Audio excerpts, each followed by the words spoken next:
সকালে ঘুমিয়ে আছি, তখন হঠাৎ ফোনটা চেঁচামেচি করতে শুরু করলো। কি আর করা, আর ঘুমিয়ে থাকতে পারলাম না। ঘুম ঘুম চোখে তাকিয়ে দেখি লেখা প্যারা দেওয়ার বাস। দেখেই প্রচন্ড রাগ উঠে গেল।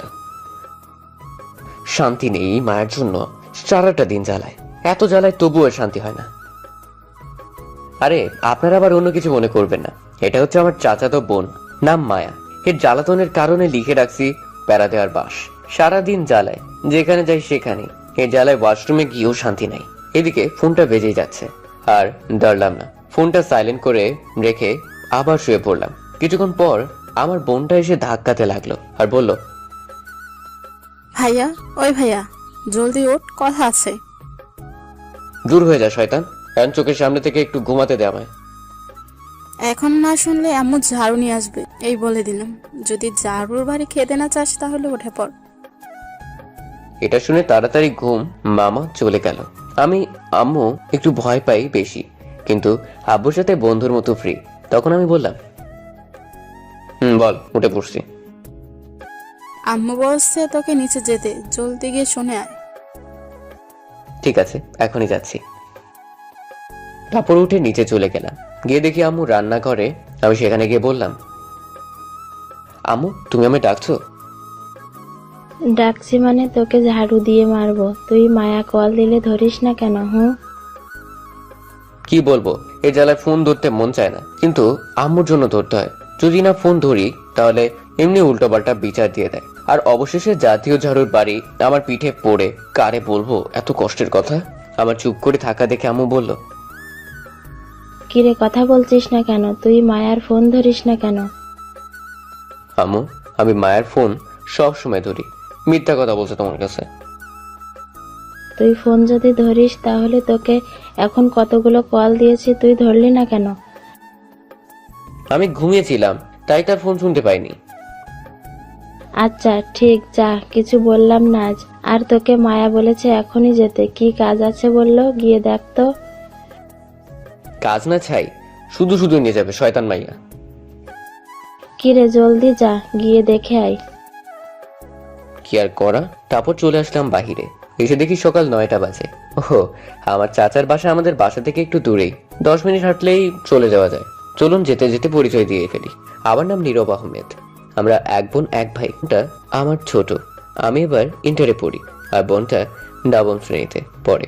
আব্বু একটা সরকারি জব করে, আম্মু বাসায় থাকে। মধ্যবিত্ত আমরা সব মিলে হ্যাপি ফ্যামিলি। আর চাচা আমাদের চেয়ে অনেক বড় লোক, আর তার একটাই মেয়ে, নাম মায়া। আরেকটি ছেলে ছিল, জন্মের সময় মারা গেছে। তারপর মায়া এসেছে এই পৃথিবীতে। মায়া আমার থেকে 2 বছরের বড়। মায়া এখন অনার্সে পড়ে। ওহো, আপনাদের বলতে বলতে চলে এসেছি চাচার বাসায়। তখন কলিং বেল বাজালাম। কিছুক্ষণ পর চাচি এসে খুলে দিল। তখন আমি সালাম দিয়ে বললাম, কেমন আছো চাচি তুমি? ভালো আছি বাবা, তুই কেমন আছিস? আমিও খুব ভালো আছি। তা এত দেরি করে আসলি কেন? মায়া কখন থেকে কল দিচ্ছে, আর তোর ওপর যা রাগ করেছে সব আমার ওপর দেখিয়েছে। ঘুম থেকে উঠতে একটু লেট হলো। আর চাচা কোথায়?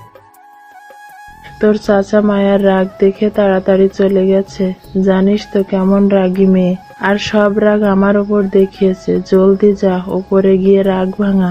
দেখ কিসের জন্য তোকে ডাকছে। ঠিক আছে, যাচ্ছি।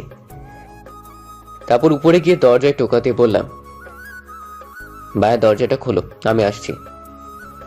ভেতর থেকে কোনো সারা শব্দ নেই। তখন আবার ডাকলাম, তাও কোনো শব্দ আসছে না। তখন আমি বললাম, ঠিক আছে, তাহলে আমি চলে গেলাম। এটা বলে পিছনে ফিরলাম। সাথে সাথে দরজা খুলে একটা টান দিয়ে রুমে নিয়ে দেয়ালের সাথে আমায় ধাক্কা দিয়ে জোরে গলা চেপে ধরলো, আর রাগী গলায় বলল, তোকে আমি কতগুলো কল দিয়েছি, তুই আমার কল রিসিভ করিস নাই কেন? এতটাই জোরে গলা চেপে ধরলো, কথা বলতে পারছি না, আর প্রচন্ড ব্যথা পাচ্ছিলাম। তখন মায়া আবার বলল, তোকে কতবার বলছি আমার সাথে সাথে ফোন রিসিভ করবি, তোকে যখনই বলবো আমার কাছে আসবি, তারপরও কেন আসিস না বল? কিছুই বলতে পারছি না। কিছুক্ষণ এমন করে গলা চেপে ধরে থাকলে বেঁচে থাকা অসম্ভব হয়ে যাবে। ঠিক তখন মায়ার আম্মু এসে মায়াকে ছাড়িয়ে বলল, কি করছিস তুই? ছেলেটা মরে যাবে, এমন করে কেউ গলা চেপে ধরে? আমার ছেড়ে দেওয়ার পর কাশতে লাগলাম। আমি গলায় ধরে আস্তে আস্তে নিঃশ্বাস নিতে লাগলাম। তখন মায়া বলল, মেরে ফেলবো ওকে। কতবার বলেছে আমার কল রিসিভ করবি, যখন বলবো তখন আসবি, কিন্তু গতকাল রাত থেকে আমার কল রিসিভ করে না। গতকাল রাতে আদিবাকে বলেছি ওকে পাঠিয়ে দিতে, কিন্তু বলার পর তাও আসলো না। সকালে কল দিয়েছি, রিসিভ করলো না। ছেলেটার কি ঘুম নেই চোখে? যখনই বলবি তখনই আসতে হবে। রাতে ঘুমাচ্ছিল তাই হয়তো আসেনি। আর এত ফোন দেওয়ার কি হয়েছে? তুমি চুপ করো, তোমায় কথা বলতে বলছি। তুমি তোমার ঘরে যাও। এটা বলে মায়া তার আম্মুকে তার আম্মু রুমে পাঠিয়ে দিল আর দরজা আটকে সে খাটে বসে রইল। আমি দেওয়ালের সাথে মিশে চুপ করে দাঁড়িয়ে আছি। নিচের দিকে তাকিয়ে কিছু বলার নেই। আমি সত্যিই গতকাল রাত থেকে ফোন রিসিভ করিনি। আমায় রাতে আদিবা বলেছে আসছে, কিন্তু আমি ইচ্ছে করে আসিনি। কিছুক্ষণ এভাবে যাওয়ার পর মায়া আমার দিকে তাকিয়ে দেখে আমি নিচের দিকে তাকিয়ে আছি। তখন আমায় বলল, কিরে চুপ করেছিস কেন? আমি চুপ করে নিচের দিকে তাকিয়ে আছি। কিরে কথা বল, রাগ করেছিস? হ্যাঁ, এত কষ্ট দিয়ে বলে রাগ করছে কিনা, শয়তান মাইয়া। খুব ব্যথা পাইছিস গলায়? না, ব্যথা পাইনি। তখন মায়া দৌড়ে আমার সামনে এসে হাঁটু গেড়ে বসে পড়লো আর বলল, সরি, প্লিজ আমায় ক্ষমা করে দে। তুই তো জানিস আমার রাগ উঠলে নিজেকে কন্ট্রোল করতে পারি না। তুই যখন গতকাল আসিস নাই তখন খুব রাগ হয়েছিল, আর সকালে যখন আমার ফোন রিসিভ করিস নাই তখন আরও রাগ হয়েছিল। তাই রাগের মাথায় তোকে একটু বেশি জোরে গলা চেপে ধরে ফেলেছি। প্লিজ ক্ষমা করে দে। ঠিক আছে যাও, ক্ষমা করে দিলাম। সত্যি কথা বলছিস তুই? সত্যি কথা বলছি। তখন মায়া উঠে সাথে সাথে দুই গালে দুইটা কিস করে বলল, তুই ঘাটে বস, আমি একটু ওয়াশরুম থেকে আসছি। আমি মাথা নেড়ে হ্যাঁ বললাম। তারপর খাটে গিয়ে বসলাম। কিছুক্ষণ পর মায়া ওয়াশরুম থেকে বের হয়ে আসলো আর আমি তার দিকে তাকিয়ে দেখি অবাক হয়ে গেছি। নিজের কাছে কেমন জানি লজ্জা লাগছে আমার। আপনারা বুঝতে পারলে না তো বলছি কি হয়েছে। মায়া একদম শর্ট প্যান্ট আর গেঞ্জি পরে আসছে আমার সামনে। তখন মায়া আমার আরো কাছে আসলো। আমি সাথে সাথে চোখ বন্ধ করে দিয়েছি আর বললাম, এগুলো কি পরে আসছো তুমি আমার সামনে? জলদি যাও, এগুলো চেঞ্জ করে আসো। কেন, আমায় কি ভালো লাগছে না? চোখ দুটো খুলে ভালো করে দেখ।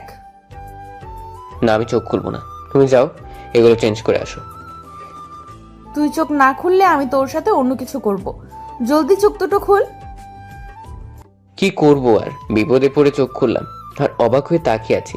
তখন মায়া বলল, কিরে এমন করে কি দেখছিস? আচ্ছা, আমায় কেমন লাগছে এখন? খুব সুন্দর লাগছে। শুধু সুন্দর লাগছে, আর কিছু বলবি না? আচ্ছা, তুমি এগুলো আমার সামনে পড়ে আসলে কেন? তোর সামনে পড়ে আসবো না তো কার সামনে পড়ে আসবো? তুই তো দেখবি। মানে কি বলছো তুমি? কিছু না, গতকাল কিনে নিয়ে আসছি, তাই তোকে প্রথম পরে দেখালাম, কেমন লাগলো? খুব বাজে, এগুলো আর কখনো পড়বে না। আজ পড়েছো, এতটুকুই থাক। তাহলে কি এটা ফেলে দিব? এগুলো না পরে লং 3 পিস পরবে বাসায়, আর বাহিরে বোরকা পরে বের হবে। আচ্ছা ঠিক আছে। তাহলে আমি চলে যাই, এখন কলেজে যেতে হবে। আর কিছুক্ষণ থাক, তুই কাছে থাকলে আমার খুব ভালো লাগে। হ্যাঁ, আর আম্মু আমায় ঝাড়ু দিয়ে মারবে। কলেজের সময় হয়ে যাচ্ছে, তুমি ভার্সিটি যাও। ঠিক আছে যা তাহলে, আর দুপুরে আমার সাথে দেখা করবি কল দিলে। আচ্ছা, পরে দেখা যাবে। তারপর আমি চলে আসতে যাব, তখন মায়া আমার হাতে ধরে এক টানে তার কাছে নিয়ে আসলো আর বলল, কি করে যে তোকে যেতে দেই, মন চাইছে না যে। এটা বলেই দুই গালে দুটি কিস করলো। তখন আমি বললাম, এটা কি করলে তুমি? এগুলো ঠিক হচ্ছে না। আমরা কিন্তু বলতে গেলে ভাই বোন। আমরা অনেক বড় হয়েছি, মানুষ দেখলে খারাপ ভাবতে পারে। কিসের ভাই বোন? আমি তো সেগুলো কিছু ভাবি না, যে যাই ভাবতে থাকুক, আমি তোকে নিজের কাছে পেতে চাই। আমি চলে যাচ্ছি। তখন মায়া বলল, মায়া চলে যেতে তখন আমি নিচে আসলাম। আসার পর চাচিকে বললাম চলে যাচ্ছি। তখন চাচি বলল খেয়ে যেতে, কিন্তু আমি বললাম দুপুরে এসে খাবো।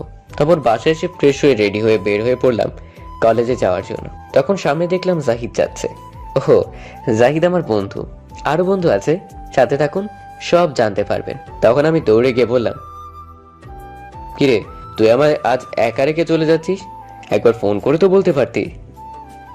ফোনে টাকা নাই তাই ফোন দিতে পারিনি। আমি মনে করেছি তুই চলে গিয়েছিস। আচ্ছা চল, সময় কম। তারপর হেঁটে যেতে লাগলাম। আমরা যেই কলেজে পড়ি আমাদের বাসা থেকে অনেকটা দূরে। সিএনজি যেতে হয়, ভাড়া 10 টাকা নেয়। কিছু দূরে সিএনজি স্ট্যান্ড। তখন ভাবলাম দুজনের জন্য 2টা আইসক্রিম নেওয়া যাক।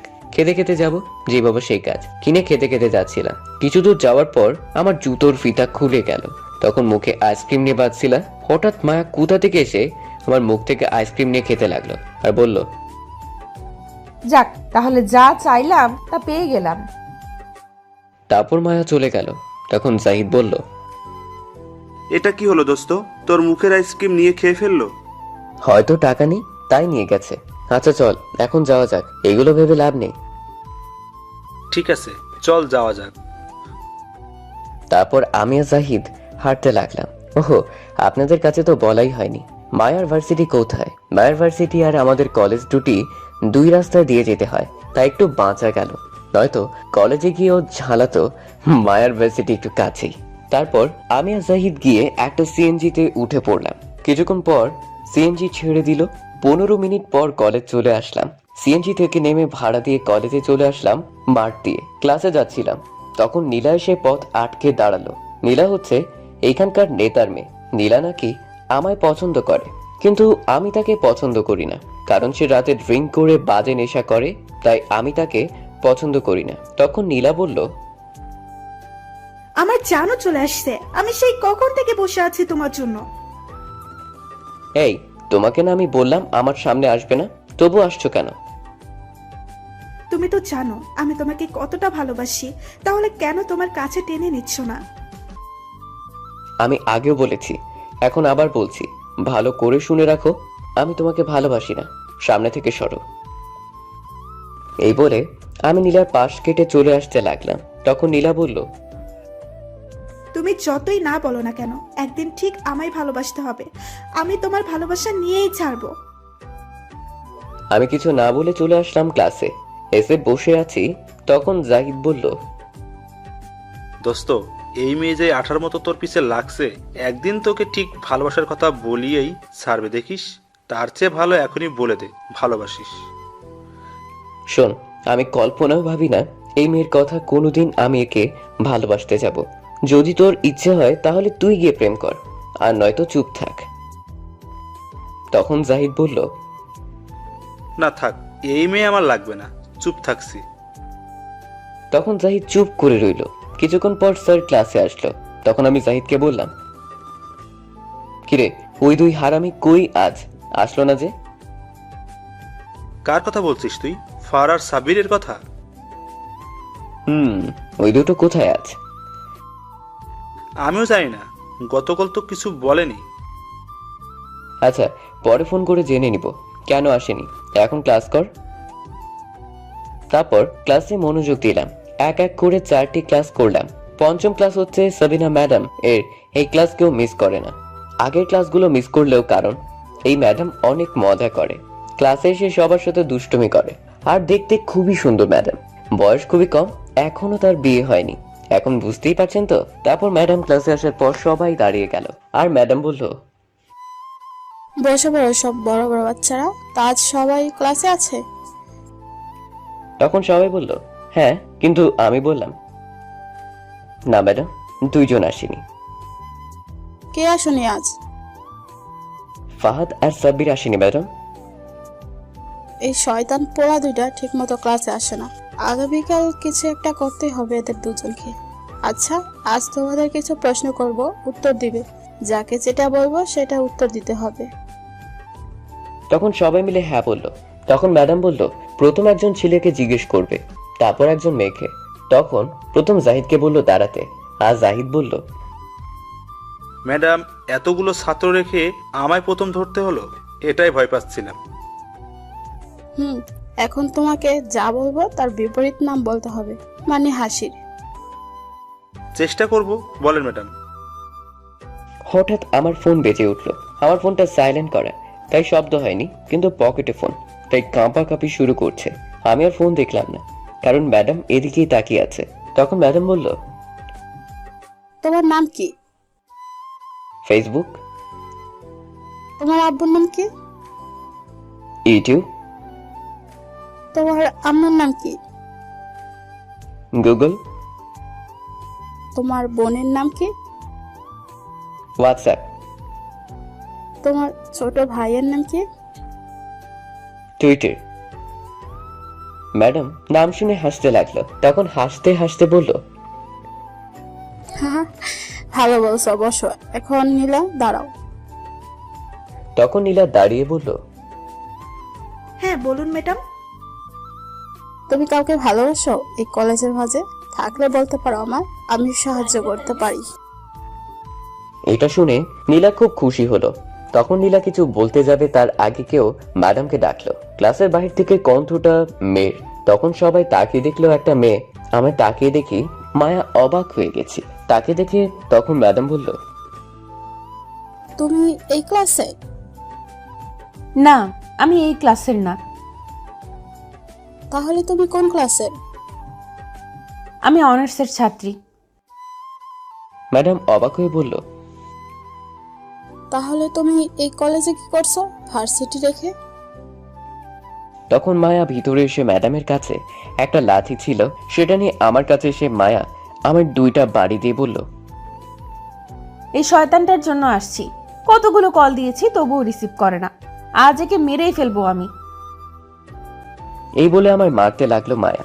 তখন ম্যাডাম এসে মায়ের হাত থেকে লাঠি নিয়ে বলল, থামো বলছি। তুমি কি দেখছো না ও এখন ক্লাসে আছে? না, আমি দেখি না। না দেখলে এখন দেখে নাও। আর ক্লাসে থাকলে তাহলে ফোনটা রিসিভ করবে কি করে শুনি? আর তুমি বা কেন কল দেবে? তুমি কি জানো না এখন ক্লাসের টাইম? আমি এত কিছু জানতে চাই না। কোথায় আছে না আছে, আমার ফোন রিসিভ করেনি কেন? এই বলে আমায় আবার ঘুষি মারতে লাগলো। শয়তানটার জ্বালায় এখন ক্লাসেও শান্তি নেই। তখন ম্যাডাম বলল, তোমরা দুজন ক্লাসের বাইরে গিয়ে মারামারি করো, কিন্তু এই ক্লাসে না। যাও, ক্লাস থেকে বের হও। তখন মায়া রেগে আমার ব্যাগ নিয়ে বাহিরে চলে গেল। আমি আর কি করব? আস্তে আস্তে বের হয়ে যেতে লাগলাম। তখন ম্যাডাম আমায় বলল, শোনো, নেক্সট টাইম ক্লাসে ফোন নিয়ে আসবা না, মনে থাকে যেন কথাটা। আমি মাথা নেড়ে হ্যাঁ বললাম। তখন ম্যাডাম আবার বলল, এটা কি তোমার গার্লফ্রেন্ড? আমি কিছু বলবো তখন একটু নীলার দিকে তাকিয়ে দেখি নীলা রেগে অ্যাটম বোম হয়ে গেছে। তখন আমি মনে মনে বললাম, এখন মায়া তো নেই, থাক আর চাচাতো বোন বলবো না। হ্যাঁ বলেই দিই, অন্তত পক্ষে নীলা তো পিছু ছাড়াবে। আমি চুপ করে আছি বলে তখন ম্যাডাম আবার বলল, কি হলো বলো? লজ্জা না পেয়ে সত্যি কথা বলে ফেলো। তখন আমি ম্যাডামকে উদ্দেশ্য করে বললাম, ম্যাডাম আমার গার্লফ্রেন্ড। আমিও বুঝতে পারছি অনেক রাগী মেয়ে। আর দেখে যা বুঝতে পারছি তোমাকে অনেক ভালোবাসি। ম্যাডাম এখন যাই আমি। আমি এই বলে ক্লাসের বাইরে চলে আসলাম। এসে দেখি মায়া কলেজ থেকে বের হয়ে যাচ্ছে। তখন আমি দৌড়ে মায়ের কাছে গিয়ে কিছু বলতে যাব, তখন মায়া আমায় আমার ব্যাগ দিয়ে মারতে লাগলো আর বলল, তোকে কতদিন বললাম আমার ফোন সাথে সাথে রিসিভ করবি, তবুও কেন রিসিভ করিস না? তখন আমি মায়াকে বললাম, তুমি ভার্সিটি রেখে কলেজ আসলে কেন? এটা আগে বলো, এখনো তোমার ক্লাস টাইম? আগে তুই বল আমার ফোন কেন রিসিভ করিসনি? যা বাবা, ক্লাসে কি করে ফোন রিসিভ করব? তুমি কি জানো না ক্লাসে ফোন নিয়ে যাওয়া নিষেধ? সেখানে কি করে কথা বলবো? কেন তুই ফোন নিয়ে বাইরে চলে আসতি, তাহলে কি পায়ে ব্যথা করতো? আচ্ছা সরি, এখন বলো কিসের জন্য কল দিলে আমায়? তখন মায়া আমার গলায় চেপে ধরে বলল, নেক্সট টাইম যেন আর না হয়, তাহলে কিন্তু তোর খবর আছে। তারপর ছেড়ে দিল আর বলল, আয় আমার সাথে গেলেই বুঝতে পারবি কি জন্য। আমি মাথা নেড়ে হ্যাঁ বললাম। তারপর পিছু পিছু যেতে লাগলাম। কিছুটা সামনে গিয়ে একটা দোকান থেকে আইসক্রিম নিল। মায়া নিয়ে একটা ফাঁকা নির্জন জায়গায় নিয়ে গেল, গিয়ে বলল, এখানে বস। আমি মাথা নেড়ে হ্যাঁ বললাম আর বসে পড়লাম। তখন মায়া আমার হাতে আইসক্রিম নিয়ে বলল, এই আইসক্রিম তুই না কামড়িয়ে এই কিছুক্ষণ খাবি। তারপর আমায় দিবি, আমি খাবো। আমি মায়ের কথা শুনে অবাক হয়ে গেছি। তখন আমি বললাম, তুমি আমার মুখেরটা খাবে? খাবো। যাওয়ার সময় যে আইসক্রিম তোর মুখ থেকে নিয়ে গেছিস অনেক মিষ্টি লেগেছে। যখন শেষ হয়েছে তখন আমি যখন আরেকটা কিনে খেলাম তখন তিতে লাগছে। এখন তুই খেয়ে দিবি, তারপর আমি খাবো। কি পাগল মেয়ে বাবা, আজকালের বাচ্চাদেরও কিছু খাওয়ানো যায় না, আর মায়া আমার মুখেরটা খেতে চাইছে। বুঝতে পারছি না কি হয়েছে। তখন মায়া ধমকে আবার বলল, কি হলো, জলদি খাওয়া শুরু। এত জোরে ধমক দিয়েছে আমি ভয় পেয়ে গেছি। তখন আর কিছু না বলেই খেতে লাগলাম। আমি খাচ্ছি আর মায়া আমার দিকে তাকিয়ে রইল এক দৃষ্টিতে। তখন আমার কেমন জানি লজ্জা লজ্জা লাগতে শুরু করলো। আমার খাওয়ার সময় কেউ যদি তাকিয়ে থাকে আমার দিকে তাহলে আমি খেতে পারি না। তখন আমি অন্যদিকে ফিরে খেতে লাগলাম আর মায়া তখন বলল, কিরে, তুই ওইদিকে ঘুরে খাচ্ছিস কেন? এদিকে ফির আমার দিকে। কি আর করব, তখন তার দিকে ফিরেই খেতে হলো। কিছুক্ষণ পর মায়া টান দিয়ে আইসক্রিম নিয়ে বলল, আর পারবো না, এখন দে জলদি। তখন মায়া আইসক্রিম তার মুখে দিয়ে চোখ বন্ধ করে ফেললো আর বলল, সত্যি তোর ঠোঁটের ছোঁয়ায় এই আইসক্রিমটা যেন মধুর মতো করে তুলেছে। এই বলে মায়া খেতে লাগলো। আমি আর কি করব, তাকিয়ে দেখতে লাগলাম। কিছুক্ষণ পর মায়ার খাওয়া শেষ হলে বলে, আমি আর একটা নিয়ে আসছি, দাঁড়া। আর না, এখন আমি বাসায় যাব। তুমি আমায় মারলেও আর পারবো না। ঠিক আছে, তাহলে বিকেলে একটা আইসক্রিম নিয়ে আমার বাসায় আসবি। এখন বাসায় যা, আমি ভার্সিটি থেকে বইগুলো নিয়ে আসছি। আচ্ছা ঠিক আছে। তারপর আমি সেখান থেকে চলে আসলাম আর এসে একটা সিএনজিতে উঠে বসে বসে ভাবতে লাগলাম, মায়ের এমনটা করা কি ঠিক হচ্ছে? আমরা তো ভাই বোনের মতো, কিন্তু মায়া যে পাগলামি শুরু করছে, কেউ দেখে বলবে না আমার চাচাতো বোন? সবাই ভাবতে পারে গার্লফ্রেন্ড এতটা ঘনিষ্ঠ হওয়া উচিত নয়। মায়ের থেকে একটু দূরে থাকতে হবে আমার, তাহলে দুজনের নামে খারাপ কথা উঠবে। এমনি কি দুই পরিবারের ভাবতে ভাবতে চলে আসলাম। এসে সিএনজি থেকে নেমে ভাড়া দিয়ে বাসায় চলে আসলাম। এদিকে মায়া তার ভার্সিটি গিয়ে তার বইগুলো নিয়ে তার বান্ধবী অহনার সাথে আসছিল। তখন অহনা বলল, কিরে, তখন এত রেগে কোথায় গিয়েছিলি তুই? কোথায় আবার যাব, নীরবের কলেজে গিয়েছিলাম। শয়তানটা ফোন ধরছিল না। তখন অহনা অবাক হয়ে মায়াকে বলল, কি, তুই কলেজে গিয়েছিলি? কি করব বলো, শয়তানটা কি জাদু করেছে, থাকতেই পারি না না দেখে। এমনকি কথা না বললেও থাকতে পারি না। ও, বুঝতে পারছি, তুই ভালোবেসে ফেলছিস। আরো 1 বছর আগে থেকে ভালোবাসি। বলিস কি? তাহলে বলে ফেল। এখানেই তো সমস্যা বলতে গেলে, কারণ ও আমায় চাচাতো বোনের চোখে দেখে। এর চোখের নামে ইজ্জত পুরো থানায় মামলা করা দরকার। না, সেটাও করা যাবে না, তাহলে আমার থেকে দূরে চলে যাবে। ওহ, এই সমস্যা। শোন, তোকে আমি একটা প্ল্যান বলছি। তুই যদি এই কাজ করতে পারিস তাহলে 100% তোকে ভালোবাসবে। তাহলে জলদি বল। এখন না, আজ বিকেলে আমার বাসায় আসবি, তখন বলবো। আচ্ছা ঠিক আছে। আর একটা কথা কি জানিস, আসার সময় আইসক্রিম খেয়েছি, ওর খাওয়া আইসক্রিম। তার মানে তুই তার খাওয়া এই আইসক্রিম খেতে গিয়েছিলি?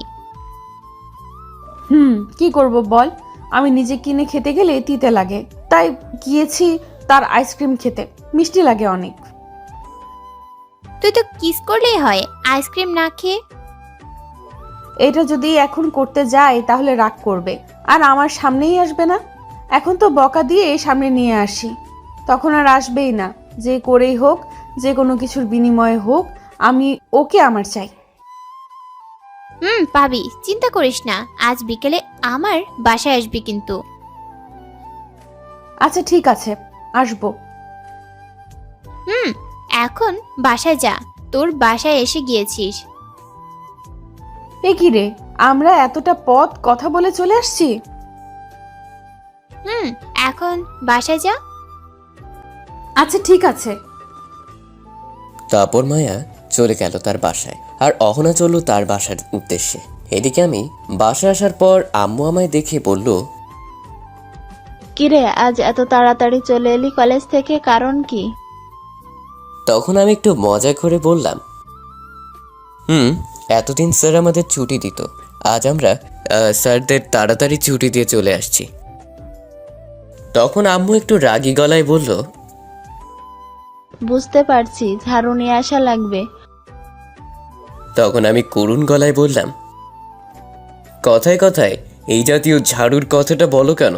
জানো ভয় লাগে, তবুও বলো। হয়েছে, এখন বল কি জন্য এত তাড়াতাড়ি চলে এলি কলেজ থেকে? তোমার জন্য দেখছি তাড়াতাড়ি বাসায়ও ফেরা যাবে না, আজ একটু তাড়াতাড়ি ছুটি দিয়েছে কলেজ থেকে। আচ্ছা ঠিক আছে, যা। আদিবা আসছে আম্মু? রুমে আছে। তারপর আমি আমার রুমে চলে আসলাম। এসেই ফ্রেশ হয়ে কিছুক্ষণ বসে রইলাম। আরও কিছুক্ষণ যাওয়ার পর বোন এসে খাবার খাওয়ার জন্য ডেকে গেল। তারপর আমি গিয়ে খাবার খেয়ে নিলাম। খেয়ে কিছুক্ষণ রেস্ট নিয়ে বিকেলে বাসা থেকে বেরিয়ে পড়লাম আড্ডা দিতে। তারপর জাহিদকে ফোন দিলাম, বললাম আমাদের আড্ডাখানায় আসতে।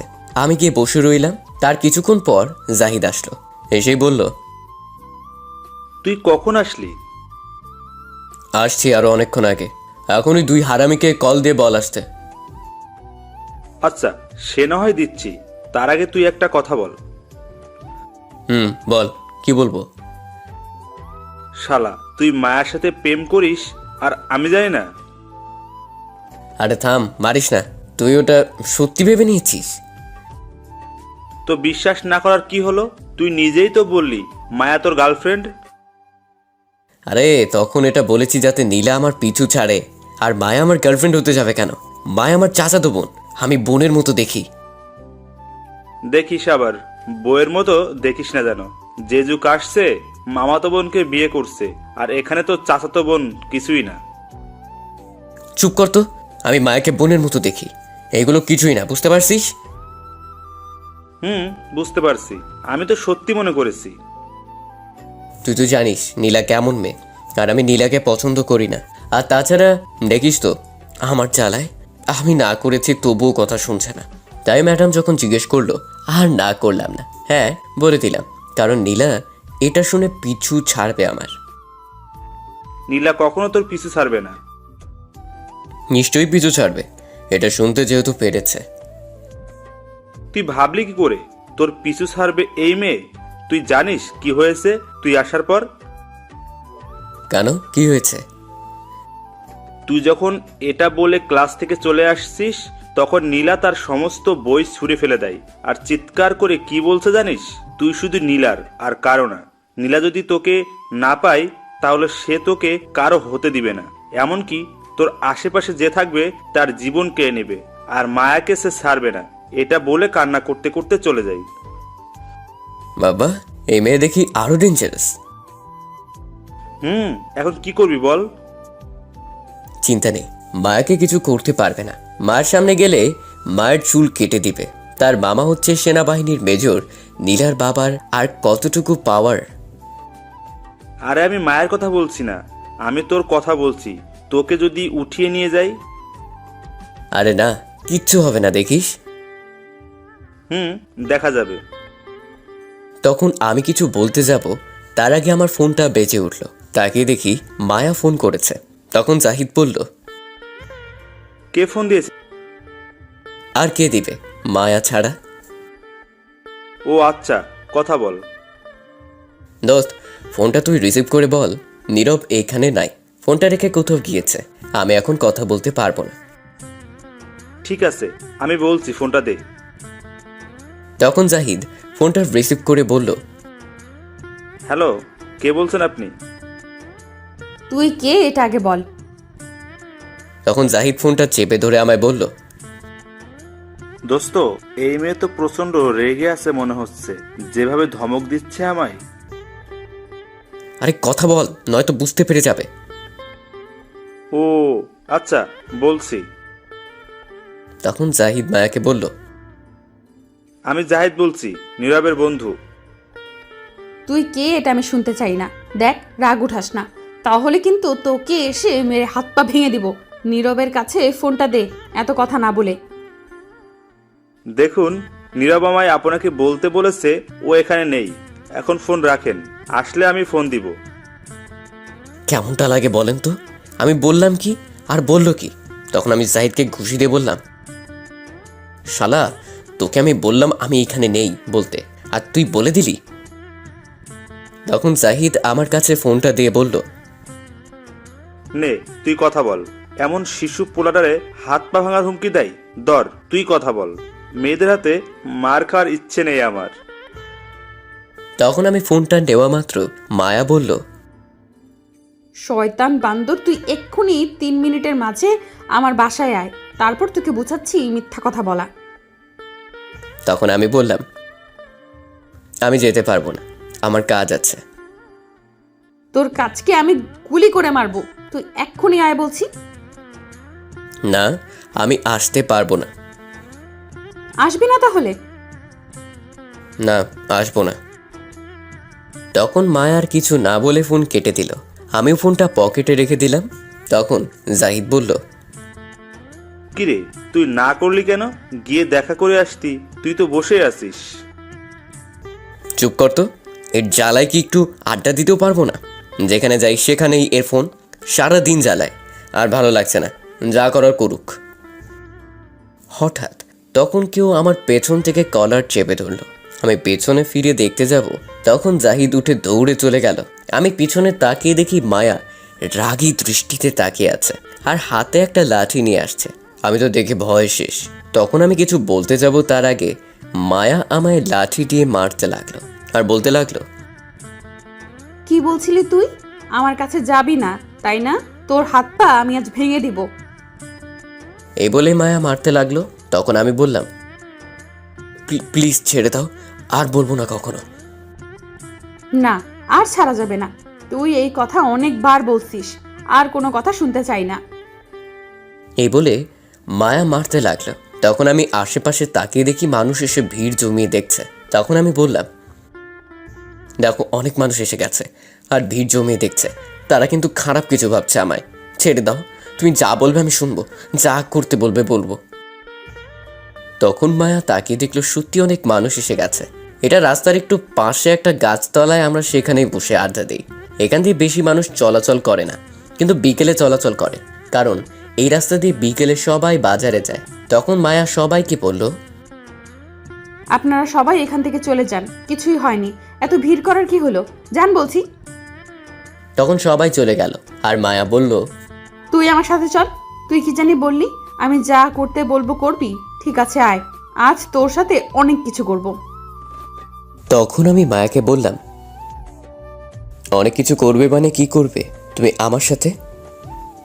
আয় না তুই আমার সাথে, পরে গেলেই তো বুঝতে পারবি কি করব। এর মতলবটা কি কে জানে? ভাবসব দেখে মনে তো হচ্ছে না ভালো মতলব আছে। যাই হোক, যদি আবার মারে তাহলে আমিও এবার ছাড়বো না, এই বলে দিলাম। তখন মায়া বলল, দাঁড়িয়ে না থেকে চল। তখন আমি বললাম, না, আমি যাব না তোমার সাথে। না গেলে সত্যিই মারবো আবার, এখন চল বলছি। শয়তান মেয়ে, তুই যদি আমার সিনিয়র না হতি আর চাচাতো বোন না হতি, তাহলে তোকে বুঝিয়ে দিতাম এতক্ষণে। তখন মায়া আবার বলল, কি রে, কি ভাবছিস? কিছু না। চল তাহলে, তুই বলছিস আমি যা বলবো করবি, এখন চল। এই বলে তখন মায়া আবার হাতে ধরে টেনে নিয়ে যেতে লাগলো, কিন্তু অন্য একটা রাস্তা দিয়ে নিয়ে যেতে লাগলো আমায়। তখন আমি খেয়াল করলাম এটা তো আমার বাসার রাস্তা, অথবা মায়ের বাসার রাস্তা, না অন্য রাস্তা দিয়ে নিয়ে যাচ্ছে। তখন আমি মায়াকে জিজ্ঞেস করলাম, কোথায় নিয়ে যাচ্ছ আমায়? এদিক দিয়ে, এটা তো বাসার রাস্তা নয়। তখন মায়া হাসতে হাসতে বলল, চুপ করে আয়, অনেক কিছু করার আছে। কতদিন অপেক্ষায় ছিলাম এই দিনটির জন্য, কোনো কথা না বলে আয়। তখন আমি কিছুটা ভয় পেয়ে গেলাম মায়ের কথা শুনে, কারণ এই মায়া অনেক রাগী মেয়ে, আবার মারবে না তো, এটা ভেবেই ভয় লাগছে। কিছুক্ষণ পর মায়া একটা বাসার সামনে নিয়ে গেল, গিয়ে তখন টেনে আমায় ভিতরে নিয়ে গেল। মায়া ভিতরে নিয়ে যাওয়ার পর দেখি একটা মেয়ে উল্টো দিকে ফিরে রয়েছে দাঁড়িয়ে। তখন মায়া তাকে উদ্দেশ্য করে বলল, কি রে অহনা, আঙ্কেল আন্টি কোথায় আজ? একটু পাশের বাসায় গেছে একটা চাচিকে দেখতে, খুবই অসুস্থ তাই। অহনা এদিকে ফিরেই দেখলো আমি মায়ের সাথে আসছি। তখন অহনা বলল, এ কি নীরব ভাইয়া, আপনি কেমন আছেন? আসলে অহনা আমায় আগে থেকে চিনে, কারণ মায়া পরিচয় করিয়ে দিয়েছিল একদিন, আর ভাইয়া বলে ডাকতে বলছে, আর সেখান থেকে আমিও চিনি। তখন আমি অহনাকে বললাম, এই তো আছি কোনো মতে বেঁচে আর কি। কেন, কি হয়েছে? আমি কিছু বলতে যাব তখন মায়া বলল, থাক, আর কিছু জিজ্ঞেস করা লাগবে না, আমি নিয়ে আসছি। আর শোন, তোর রুমটা আমার লাগবে, এখন আমাদের কাজ আছে, তুই ভুলেও আসতে পারবি না যতক্ষণ না আমি বলি। কি ব্যাপার, কি মতলব তোর? সেটা তোকে বলতে যাবো কেন? তোকে যেটা বললাম সেটা করবি। আর তোর খাটের নিচে লাঠি আছে তো? আছে। আচ্ছা ঠিক আছে, তুই থাক, আমি যাচ্ছি। আচ্ছা ঠিক আছে, যা। তারপর মায়া আমায় টেনে নিয়ে গেল অহনার রুমে, গিয়ে দরজা বন্ধ করে দিল। তখন আমি বললাম, কি করছো কি তুমি? দরজা বন্ধ করছো কেন? দরজা খুলে দাও। স্টপ। তখন মায়া কিছু না বলে আমায় ধাক্কা দিয়ে খাটে ফেলে দিল, আর সাথে সাথে তার জর্জেট ওড়না দিয়ে হাত বেঁধে ফেললো। তখন আমি আবারও বললাম, কি করছো তুমি? পাগল হয়ে গেছো নাকি? উল্টাপাল্টা কাজ করছো। আমি বলছি না কোনো কথা বলবে না, চুপ করে থাকো। তখন আমি উঠে বসতে চাইলাম, তখন মায়া আমায় আবার ধাক্কা দিয়ে শুইয়ে দিল, আর উঠে আমার বুকের উপর বসলো। তখন আমার কাঁধে একটা কিস করলো, আর আস্তে আস্তে কিস করতে করতে উপরে উঠতে লাগলো। এক পর্যায়ে সারা মুখে কিস করতে লাগলো। তখন মায়া বলল, তোর ঠোঁটগুলো আমায় সারাক্ষণ বিরক্ত করে, কখন তাকে আদর করব? তুই কাছে থাকলে নিজেকে সামলে রাখতে পারি না, অনেক ভালোবাসি তোকে। এই বলে মায়া সারা মুখে কিস করতে লাগলো। তখন আমি বললাম, কেন এমনটা করছো? আমরা চাচাতো ভাই বোন, ভালোবাসা এটা হয় না, প্লিজ থামো। তখন মায়া বলল, কে বলল হয় না? দুটি মন এক হলেই সব হয়। না হয় না, প্লিজ ছাড়ো আমায়, সবাই খারাপ ভাববে, আর আমি এটা চাই না, আর সমাজের মানুষ খারাপ ভাববে, প্লিজ থামো, এগুলো করো না। কেউ কিচ্ছু ভাববে না। আমাদের ক্লাসের ফারিয়া তার চাচাতো ভাইয়ের সাথে প্রেম করছে, আর আমার বান্ধবীর তার মামাতো ভাইকে বিয়ে করেছে। তারা যদি প্রেম করতে পারে, বিয়ে করতে পারে, তাহলে আমরা করলে সমস্যা কোথায়? প্লিজ আজ বাধা দিস না আমায়, আদর করতে দে। একটা বছর ধরে তোকে ভালোবাসি, কিন্তু বলতে পারছি না, আমি আর পারছি না আমি নিজেকে সামলে রাখতে। প্লিজ আমায় একটু আদর করতে দে। তারা যা খুশি করুক, তা আমার দেখা দরকার নেই, আমাদের মাঝে এই সম্পর্ক হবে না। প্লিজ আমায় ফিরিয়ে দিস না, তুই চাইলেই হবে, আমি তোকে অনেক ভালোবাসি। কিন্তু আমি ভালোবাসি না, আমি তোমাকে বোনের মতো দেখি, প্লিজ ছাড়ো। কেন বুঝতে পারছিস না? আমি তোকে অনেক ভালোবাসি। তুই আমায় বোনের মতো ভাবিস, কিন্তু আমি তেমন কিছুই ভাবি না। আমি তোকে ছাড়া থাকতে পারবো না, অনেক ভালোবাসি। দেখো, আমার কিন্তু এখন রাগ উঠে যাচ্ছে, ছাড়ো বলছি, আমি তোমাকে ভালোবাসি না, সরো আমার উপর থেকে। তখন মায়া শক্ত করে জড়িয়ে ধরে কান্না করতে করতে বলল, প্লিজ তোর মনে আমায় একটু জায়গা দে, আমার কিচ্ছু লাগবে না, শুধু তুই হলেই হবে। অনেক ভালোবাসি তোকে, আমি পারবো না থাকতে তোকে ছাড়া। দেখো, আমি তোমাকে আবারও বলছি, আমি তোমাকে ভালোবাসি না, বোন হিসেবে ভালোবাসি, আর কিছুই না, সরো এখন। না, আমি সরবো না। মায়া এটা বলেই আমার শার্ট খুলতে লাগলো। তখন আমি বললাম, কি করছো তুমি? এগুলো আমার শার্ট কেন খুলছো? কিন্তু মায়া আমার কোনো কথাই শুনছে না, আমার শার্টের সব বোতাম খুলে ফেললো। আর তখন মায়া আমায় কিস করতে লাগলো সারা মুখে। তখন আমি কিছু বলতে যাব তার আগেই তার ঠোঁট দিয়ে আমার কথা বলা বন্ধ করে দিল, আর কিস করতে লাগলো। এক পর্যায়ে পাগলের মতো টেনে আমার ঠোঁট খেতে লাগলো। আমার হাতটা বাঁধা বলে কিছু করতেও পারছি না। মায়া আস্তে আস্তে আরো পাগলামি শুরু করতে লাগলো। আমি কি করব বুঝতে পারছি না। এখন যদি মায়াকে না আটকানো যায় তাহলে সত্যি কিছু একটা করে ফেলবে। ঠিক তখনই অহনা এসে দরজার বাহির থেকে বলল, মায়া জলদি দরজা খোল, আব্বু আম্মু চলে আসবে এক্ষুনি। জলদি দরজা খুলে বাইরে আয়। এদিকে মায়ার কোনো খেয়াল নেই বাহির থেকে কে কি বলছে। তখন আবার অহনা বলল, মায়া, দরজা খুলে বাইরে আয় জলদি। এবার মায়া শুনতে পেল আর বলল, আমার আরও কিছুক্ষণ লাগবে। প্লিজ তোর পায়ে পড়ি, জলদি বেরিয়ে আয়, নয়তো আব্বু আম্মু এসে দেখলে আমার সন্দেহ করবে। ঠিক আছে, আসছি, দাঁড়া। এই বলে মায়া আমার উপর থেকে নেমে গিয়ে দরজা খুলে দিল। আর অহনা তখন ঘরে এসে পড়ল আর দেখলো আমায় ওড়না দিয়ে বেঁধে খাটে ফেলে রাখছে, শার্টের বোতাম খোলা। তখন অহনা বলল, ছি, কি করছিলি তুই এইগুলা? পাগল হয়ে গেলি নাকি বিয়ের আগেই এইসব? পাগল হয়ে গেছে ওর প্রেমে, আর ওকে পাওয়ার জন্য আমি সব কিছু করতে পারি। তাই বলে এক্ষুনি এইসব করতেই হবে? তখন মায়া আর কিছু বলল না, চুপ করে রইল। তখন আমি অহনাকে বললাম, অহনা, আমার হাতের বাঁধনটা খুলে দাও তো। তখন মায়া বলে উঠল, না, খুলবে না। তুই আগে বল আমায় ভালোবাসিস। অহনা, কি বললাম? আমি বাঁধন খুলে দিতে? তখন অহনা এসে আমার হাতের বাঁধন খুলে দিল আর আমি উঠে মায়ের কাছে গিয়ে ঠাস করে দুটি চড় দিয়ে বললাম, ছি, তুমি ভাবলে কি করে এগুলো? তুমি আমার চাচাতো বোন, আমি তোমাকে বোনের মতো দেখি। তোমার ডাকে আসি বলে এই নয় যে আমি তোমাকে ভালোবাসি।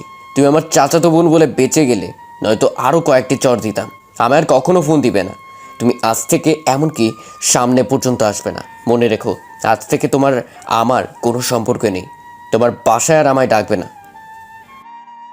আমি এই বলে চলে আসতে যাব, তখন মায়া আমার হাত ধরে বলল, প্লিজ, তুই এমনটা করিস না। আমি থাকতে পারবো না তোকে ছাড়া, এক মুহূর্তের জন্যও পারবো না। আমি পারবো না তোকে ছাড়া থাকতে, অনেক ভালোবাসি তোকে। তখন আমি মায়ের হাতটি ছাড়িয়ে বললাম, তোমার মাথায় যা ঘুরছে তা ভাবা বন্ধ করে ফেলো। এই বলে দিলাম, আমার সামনে তো আসার কথা, কখনো কল দিবে না আমায়।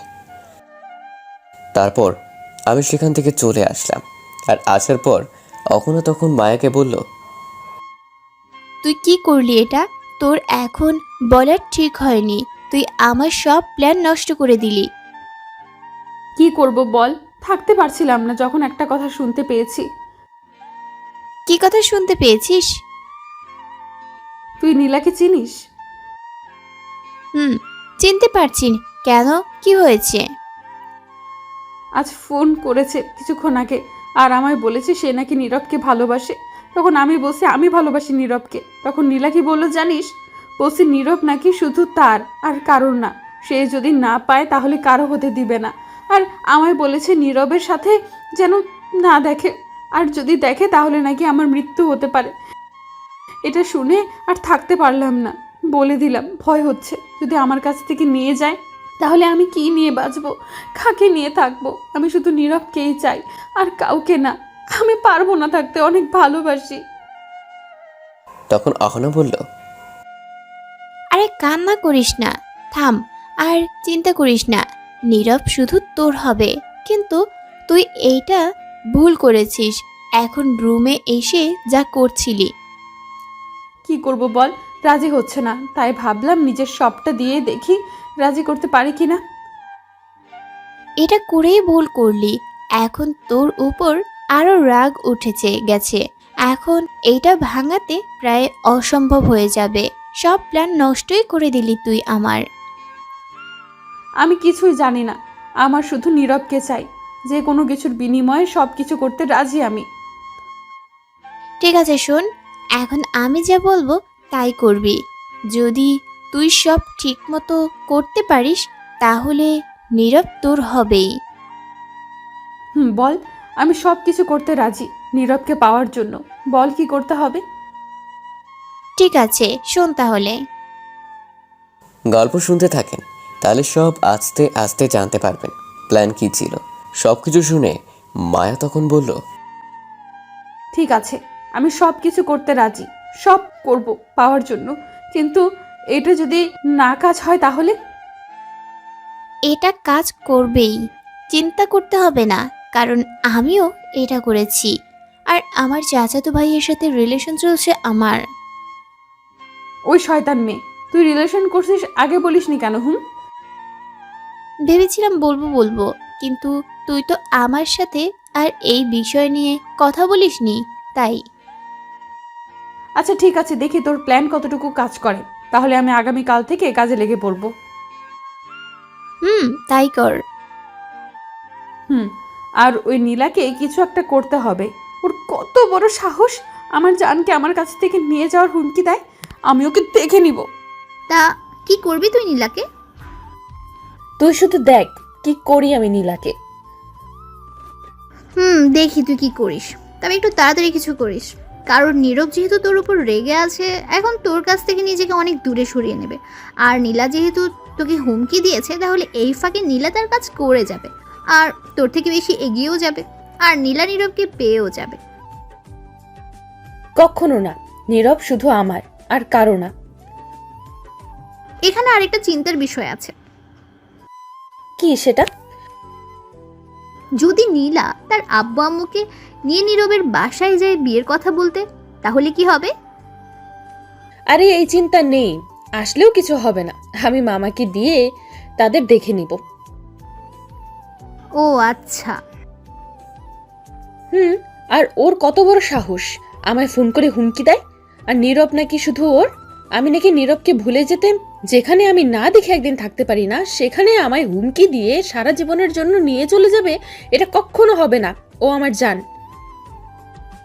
আচ্ছা, এই টপিক এখন থাক, আমি যা বললাম তা করতে থাক আগামীকাল থেকে, তাহলে দেখবি পাখি নিজে থেকে এসে ধরা দেবে।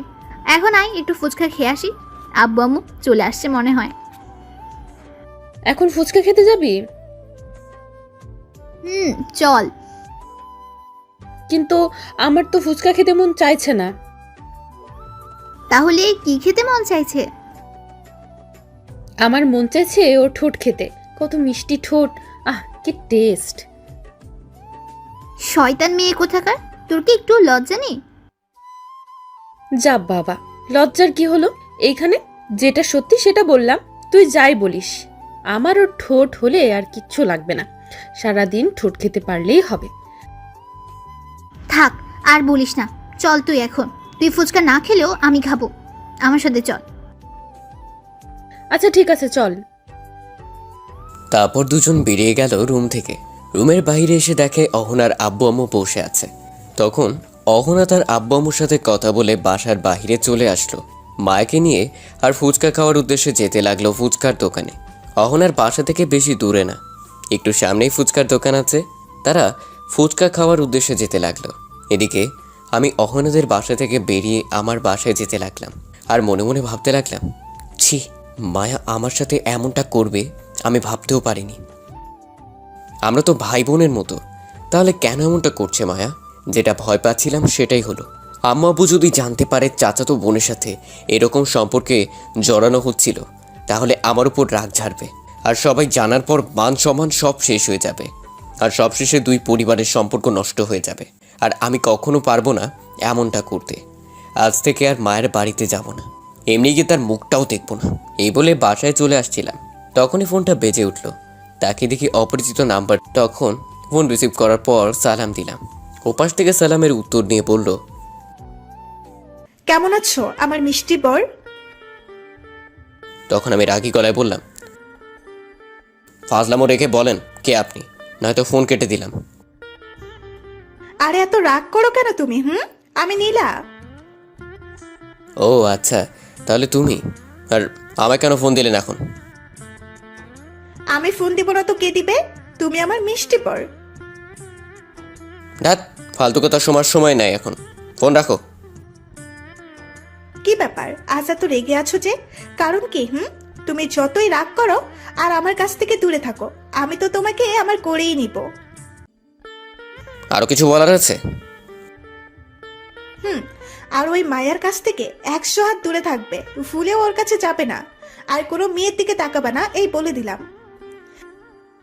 আমি কার কাছে যাব না যাব, কার দিকে তাকাবো না তাকাবো সেটা আমার ব্যাপার, তোমাকে নাক গলাতে বলিনি। আমার ফোনে আর কল দিবে না, এই বলে দিলাম। তুমি চাই বলো, তা আমার কিচ্ছু যায় আসে না, আমি শুধু তোমাকে চাই। আর একটা কথা, আমি আমার আব্বুকে তোমাদের বাড়িতে পাঠাবো বিয়ের কথা বলতে খুব তাড়াতাড়ি। এই বলে নীলা ফোন কেটে দিল। আমি আর কিছু না ভেবে বাসায় চলে আসলাম। এসে রুমে গিয়ে শুয়ে রইলাম। রাতে বোন এসে খাবার খাওয়ার জন্য ডেকে গেল। আমি খাবারকে সোজা রুমে চলে আসলাম। এসে ফোন বন্ধ করে ঘুমিয়ে গেলাম। ওদিকে মায়া খাবার খেয়ে তার রুমে গিয়ে আমায় ফোন দিতে গিয়ে দেখলো ফোন বন্ধ। তখন মায়া মনে মনে হাজারটা বকা দিয়ে শুয়ে পড়ল। সকালে মায়া একটু জলদি উঠে গেল। উঠে ফ্রেশ হয়ে মনে মনে বলতে লাগলো, মায়া, তোর ভালোবাসাকে পাওয়ার মিশন শুরু আজ থেকে। তাহলে প্রথম কাজটা শুরু করি এখন। আগে একটু জানটাকে দেখে তারপর বাকি কাজ করব। এই বলে মায়া নিচে আসলো। তখন মায়ের আম্মু মায়াকে দেখে অবাক হয়ে বলল, এটা আমি কাকে দেখছি? না, এটা হতে পারে না, এটা নিশ্চয়ই স্বপ্ন দেখছি। তখন মায়া তার আম্মুকে বলল, কি উল্টাপাল্টা বলছো মা? তুই কি সত্যি আমার মেয়ে মায়া? এখন দাঁড়িয়ে আছিস? তো তোমার কি মনে হয় আমি ভূত? না, তা নয়, দাঁড়া, একটা চিমটি কেটে দেখছি। তখন মায়ের আম্মু তার নিজের শরীরে চিমটি কেটে বলল, না, ব্যথা পেয়েছি, তার মানে সত্যি। তখন মায়া কিছু বলতে যাবে তার আগেই মায়ের আব্বু এসে তখন বলল,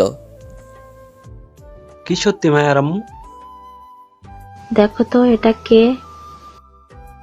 তখন মায়ের আব্বু দেখে বলল, এটা তো মায়া।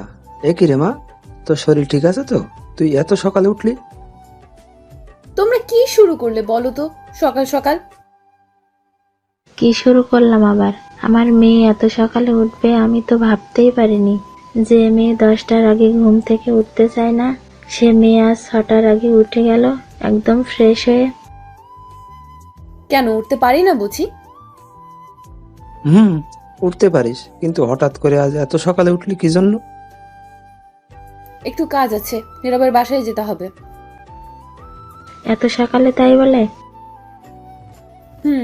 কিছুক্ষণ পর এসে তারপর ভার্সিটি যাব।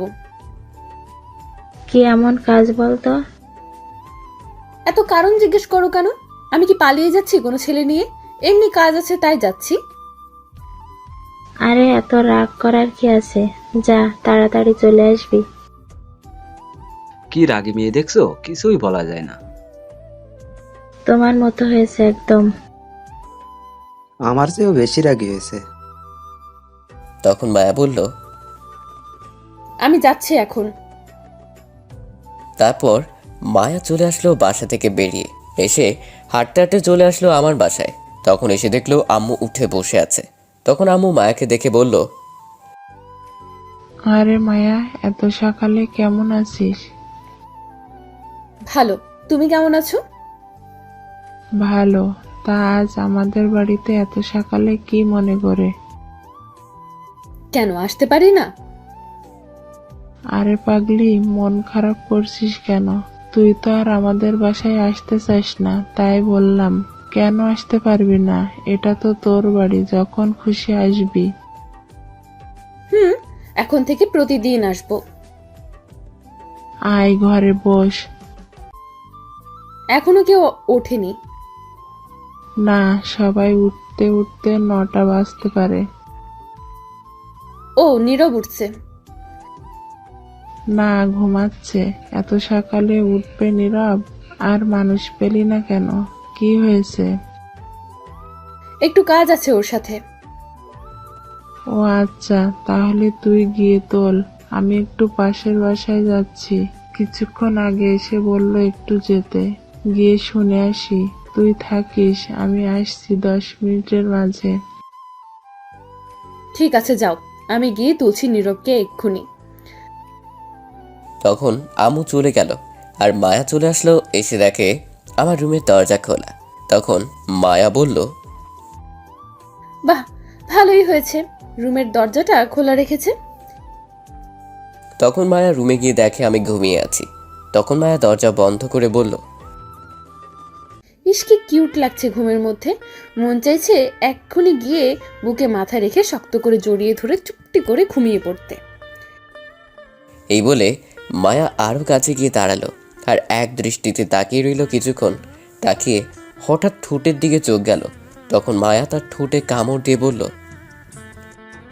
ইস, এত মিষ্টি ঠোঁট, আমার দেখলেই নিজেকে সামলে রাখতে পারি না। কি করি এখন? দুষ্টু মন বলছে খেতে, ঠোঁট তোমায় ডাকছে। কি করি এখন? এই বলে মায়া তাকিয়ে রইল কিছুক্ষণ, যাওয়ার পর বলল, আর পারছি না নিজেকে সামলে রাখতে। যা হওয়ার হবে, আগে ঠোঁট খেয়ে নিই। তখন মায়া আমার গেঞ্জি দিয়ে পা বাঁধল আর তার ওড়না দিয়ে হাত বাঁধল, বেঁধে আমার বুকে বসে পড়ল। তখন আমার সাথে সাথেই ঘুম ভেঙে গেল। আর তাকিয়ে দেখি মায়া বসে আছে আমার উপর। আমি কিছু বলার আগেই তার ঠোঁট দিয়ে আমার কথা বলা বন্ধ করে দিল আর ঠোঁট খেতে লাগলো। 1 মিনিট যাওয়ার পর হঠাৎ আম্মু বাহির থেকে বলল, মায়া কই, তুই একটু জলদি আয় তো মা। তখন মায়া বলল, শাশুড়ি আর ডাকার সময় পেল না, একটু রোম্যান্স করছি তাও করতে দেবে না। হ্যাঁ, সমস্যা নেই, পরে একেবারে খেয়ে পুষিয়ে নেব। তখন আবার আম্মু বলল, মায়া একটু জলদি আয়। আসছি, একটু দাঁড়াও। তখন আমি মায়াকে রাগী গলায় বললাম, আবার রুমে আসার তোমাকে সাহস দিল কে? কিছুদিন পর এটা আমার রুম হবে, সাহসের কি হলো? আমি আমার রুমে আসছি। আর তুমি আমায় কিস করলে কেন? এগুলো সব আমার জিনিস, আমি খাবো না তো কে খাবে? তোমাকে না বলছি আমার সামনে আসবে না, যাও আমার সামনে থেকে। মায়া কই রে, তুই আয়। আসছি। তখন মায়া আমার হাতের বাঁধন খুলে তার ওড়না নিয়ে চলে গেল বাহিরে আর গিয়ে মনে মনে বলল, যা রাগ করার কর, যা বকা দেওয়ার দিয়ে নে। আজকের দিন শুধু, আগামীকাল থেকে আর পারবি না। আমি তখনই উঠে গিয়ে হাত মুখ ধুয়ে এসে বকা দিতে দিতে মায়াকে শুয়ে ঘুমিয়ে পড়লাম। এদিকে মায়া আম্মুর কাছে গিয়ে বলল, কি হয়েছে বলো? আর বলিস না, হাতটা একটু কেটে গেছে ওই বাড়িতে গিয়ে, তুই একটু বেঁধে দে তো। ইস, তোমার কি কোনো খেয়াল নেই কতখানি কেটে গেছে হাত? কিভাবে কাটলো? আসো বেঁধে দেই। জানি না কি করে কেটে গেছে হঠাৎ। আচ্ছা, নীরবকে উঠাইছিলি? যে কাজে গিয়েছে সেটা আর হয়নি, বললো হবে না, অন্য কোনো দিন নিয়ে যাবে। ও আচ্ছা, কি কাজ? পরে বলবো তোমাকে, আগে হয়ে যাক। তারপর মায়া বেঁধে দিল হাত দিয়ে, আমার বোনকে উঠিয়ে আম্মুর কাছে দিয়ে বিদায় নিয়ে চলে গেল। সেখান থেকে সোজা অহনার বাসায় চলে গেল। গিয়ে দেখে অহনা তার জন্য অপেক্ষা করছে। তখন অহনা বলল, এত লেট করলি কেন? তোর ফোন কোথায়? বন্ধ কেন? আমার ফোন ভুলে বাসায় রেখে আসছি, আর আসার সময় জানটাকে দেখে আসছি, তাই লেট হলো। তুই আবার ওইখানে গেলি কেন? একটু ঠোঁটে কিস করতে গেছিলাম, গিয়ে কিস করে আসছি। হাই রে পাগলি মাইয়া, বিয়ের পর সারা দিন কিস করিস, এখন চল। চল, কিন্তু অহনা আমার ভয় করতেছে রে, উল্টো পাল্টা যদি কিছু হয়ে যায়। হোক, তাতে কি? আব্বু জানতে পারলে অনেক বড় ঝামেলা হতে পারে। তাহলে তোর কিছু করা লাগবে না, নীলা নীরবকে নিয়ে যা, চল বাসায় চল। না, নীরব শুধু আমার আর কারো না, তুই চল। যাই হোক, তাকে আমার চাই, তার জন্য সব কিছু করতে পারি। ঠিক আছে, চল তাহলে। তারপর অহনা আর মায়া একটা গাড়ি নিয়ে চলে গেল কোথাও। এদিকে আমি আর ঘুমাতে পারলাম না, ঘুম আর আসলো না। তখন ঘুম থেকে উঠে ফ্রেশ হয়ে নিচে গিয়ে বসে আছি, কারণ রান্না এখনো হয়নি, তাই বসে আছি। তখনই আব্বু এসে বলল, কি ব্যাপার, আজ এত সকালে উঠলি বাবা? ঘুমটা ভেঙে গেল আজ সকাল সকাল, তাই উঠে গেলাম। খুব ভালো কাজ করেছিস, প্রতিদিন এমনই সকাল সকাল উঠবি, তাহলে দেখবি মনটাও ভালো থাকবে আর শরীরটাও। ঠিক আছে আব্বু। তখনই আম্মু এসে বলল, আর জ্ঞান দেওয়ার লোক পেলে না? তোমার ছেলে উঠবে এত সকালে ঘুম থেকে, আর মানুষ খুঁজে পেলে না? মায়া এসে ঘুম ভাঙিয়ে গেছে আজ, তাই এত সকালে উঠেছে। বলো কি, মায়াও আসছিল? কখন আসছিল? তোমরা ঘুম থেকে ওঠার আগে আসছিল, চলে গেছে আবার। ও আচ্ছা। তখন আমি বললাম, আম্মু, তুমি এখানে তাহলে রান্না করছে কে? আজ আদিবা রান্না করছে। আমি তো আম্মুর কথা শুনে অবাক হয়ে গেছি। কি, আদিবা রান্না করছে? তখন আব্বু অবাক হয়ে বলল, আদিবা রান্না করেছে আজ? আজ আদিবা রান্না করছে। তুমি যে রান্না করতে পাঠিয়েছো আদিবাকে, ও রান্না করতে গিয়েছে কোনোদিন এই রান্নার বিষয়ে কিছু জানে? তুমি আগে শিখাইছো? আদিবা রান্নাঘরে আসলে তো শেখাবো, কোনো দিন আসতেই নাই যে শেখাবো। তুই তো প্রতিদিন বলিস আম্মুর হাতে রান্না করা ছাড়া খাবো না, তাই তো আদিবা আসে নাই। তাহলে আজ রান্না করতে পাঠালে কেন? আমায় বকা দিয়ে তাড়িয়ে দিছে, ওর কাছেও থাকতে দিল না। বললো ও রান্না করবে, কি করব আমি বল? আজ নিশ্চয়ই পেটে 17 বাজাবে। আমি খাবো না আজ। আমার তো সুগার বেড়ে গেছে, তাই সকালে খেতে পারবো না, আমি অফিস চলে যাব। এইগুলো আবার আদিবা দাঁড়িয়ে দাঁড়িয়ে শুনছিল আর রেগে অ্যাটম বোম হয়ে গেছে। কখন যে সে দাঁড়িয়েছিল কে জানে। তখন আদিবা বলল, কে খাবে না আমার রান্না করার খাবার? আমি এত কষ্ট করে রান্না করেছি, কোথায় উৎসাহ দেবে তা না করে আগেই না করে চলে যাচ্ছে। কেউ না খেয়ে গেলে মেরে বালি চাপা দিব। চুপচাপ বসে থাকো, কিছুক্ষণের মাঝেই রান্না শেষ হয়ে যাবে। আমি খাবার নিয়ে আসছি, খেয়ে যাবে। আমার লক্ষ্মী বোন, শোন না। আর একটা কথা বললে লাঠি নিয়ে আসবো কিন্তু, এই বলে দিলাম। ঠিক আছে, তুই রান্না কর, সবাই খাবো। আমার লক্ষ্মী মেয়ে আজ রান্না করছে, সবাই খাবো, তুই নিয়ে আয়। ঠিক আছে আম্মু, আমি যাচ্ছি। এই বলে চলে গেল আদিবা। তখন আমি বললাম, কি খাওয়াবে কে জানে আজ। কি আর খাওয়াবে, যেগুলো জীবনেও আর না খেয়েছি সেগুলো। তোমরা দুজনে কি শুরু করলে বলো তো? মেয়েটা এত কষ্ট করে রান্না করছে আর তোমরা বসে অপমান করছো। আরে না, অপমান করব কেন? আমরা খাবো বলছি তো। এত কষ্ট করে রান্না করেছে, আমরা কি না খেয়ে থাকতে পারি? কি রে বল? আব্বু, এত কষ্ট করে আমার বোন রান্না করছে, খাবো। হয়েছে, থাক, আর পাম দিতে হবে না। তারপর কিছুক্ষণ পর আদিবা বলল সবাইকে খাবার টেবিলে বসতে কি। সবাইকে বসে পড়লো। তখন আদিবা খাবার নিয়ে আসলো, এক এক করে সব নিয়ে এসে আম্মুকে, আব্বুকে আর আমাকে ভাত দিল। একটা প্লেটে প্রথম ভাত নেওয়ার পর আব্বু কিছু ভাত মুখে দিয়ে বলল, আচ্ছা মা, তুই বলতো ভাতের মাঝে কেমন জানি সয়াবিন তেল তেল লাগছে। তখন আদিবা বলল,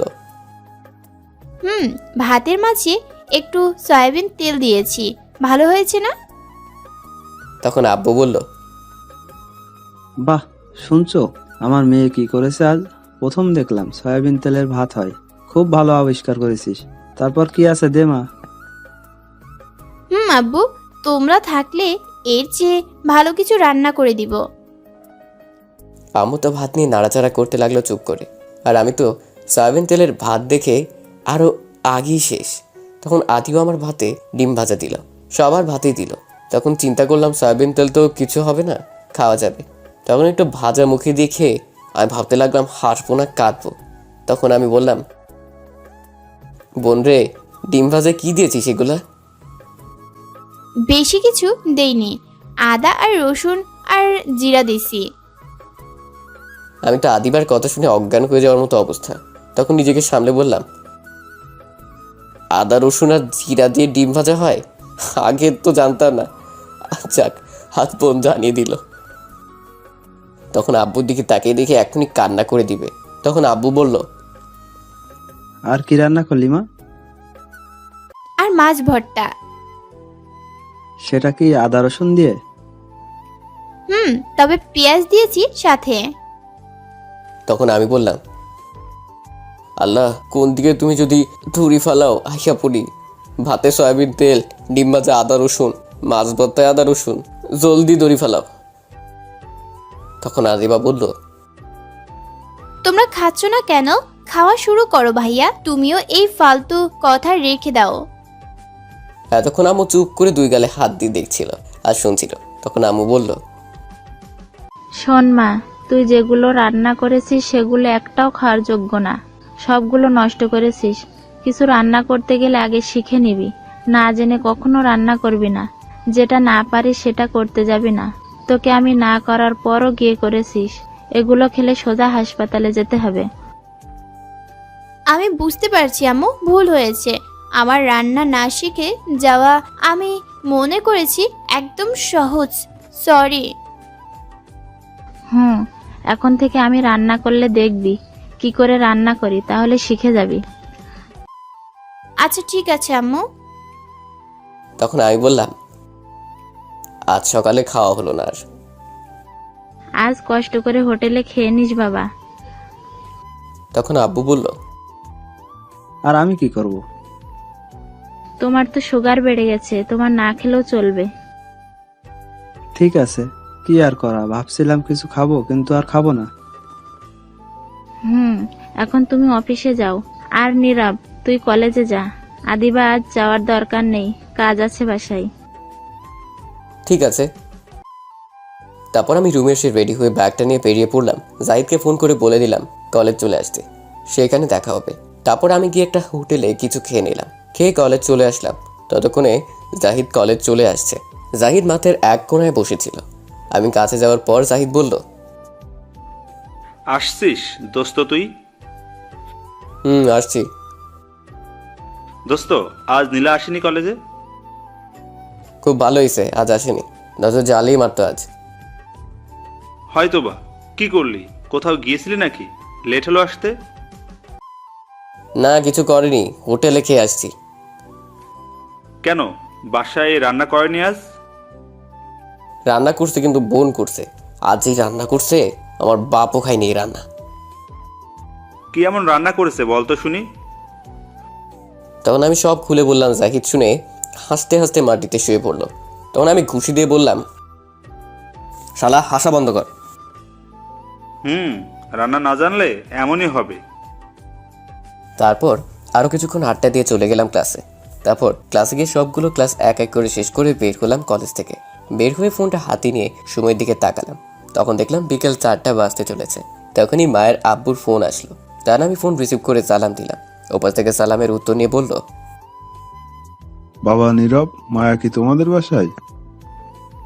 আমি যতক্ষণ বাসায় ছিলাম মায়া ছিল না, সকালে আসছিল, চলে গেছে। এখন বাসায় আছে কিনা বলতে পারবো না। কেন, কি হয়েছে আঙ্কেল?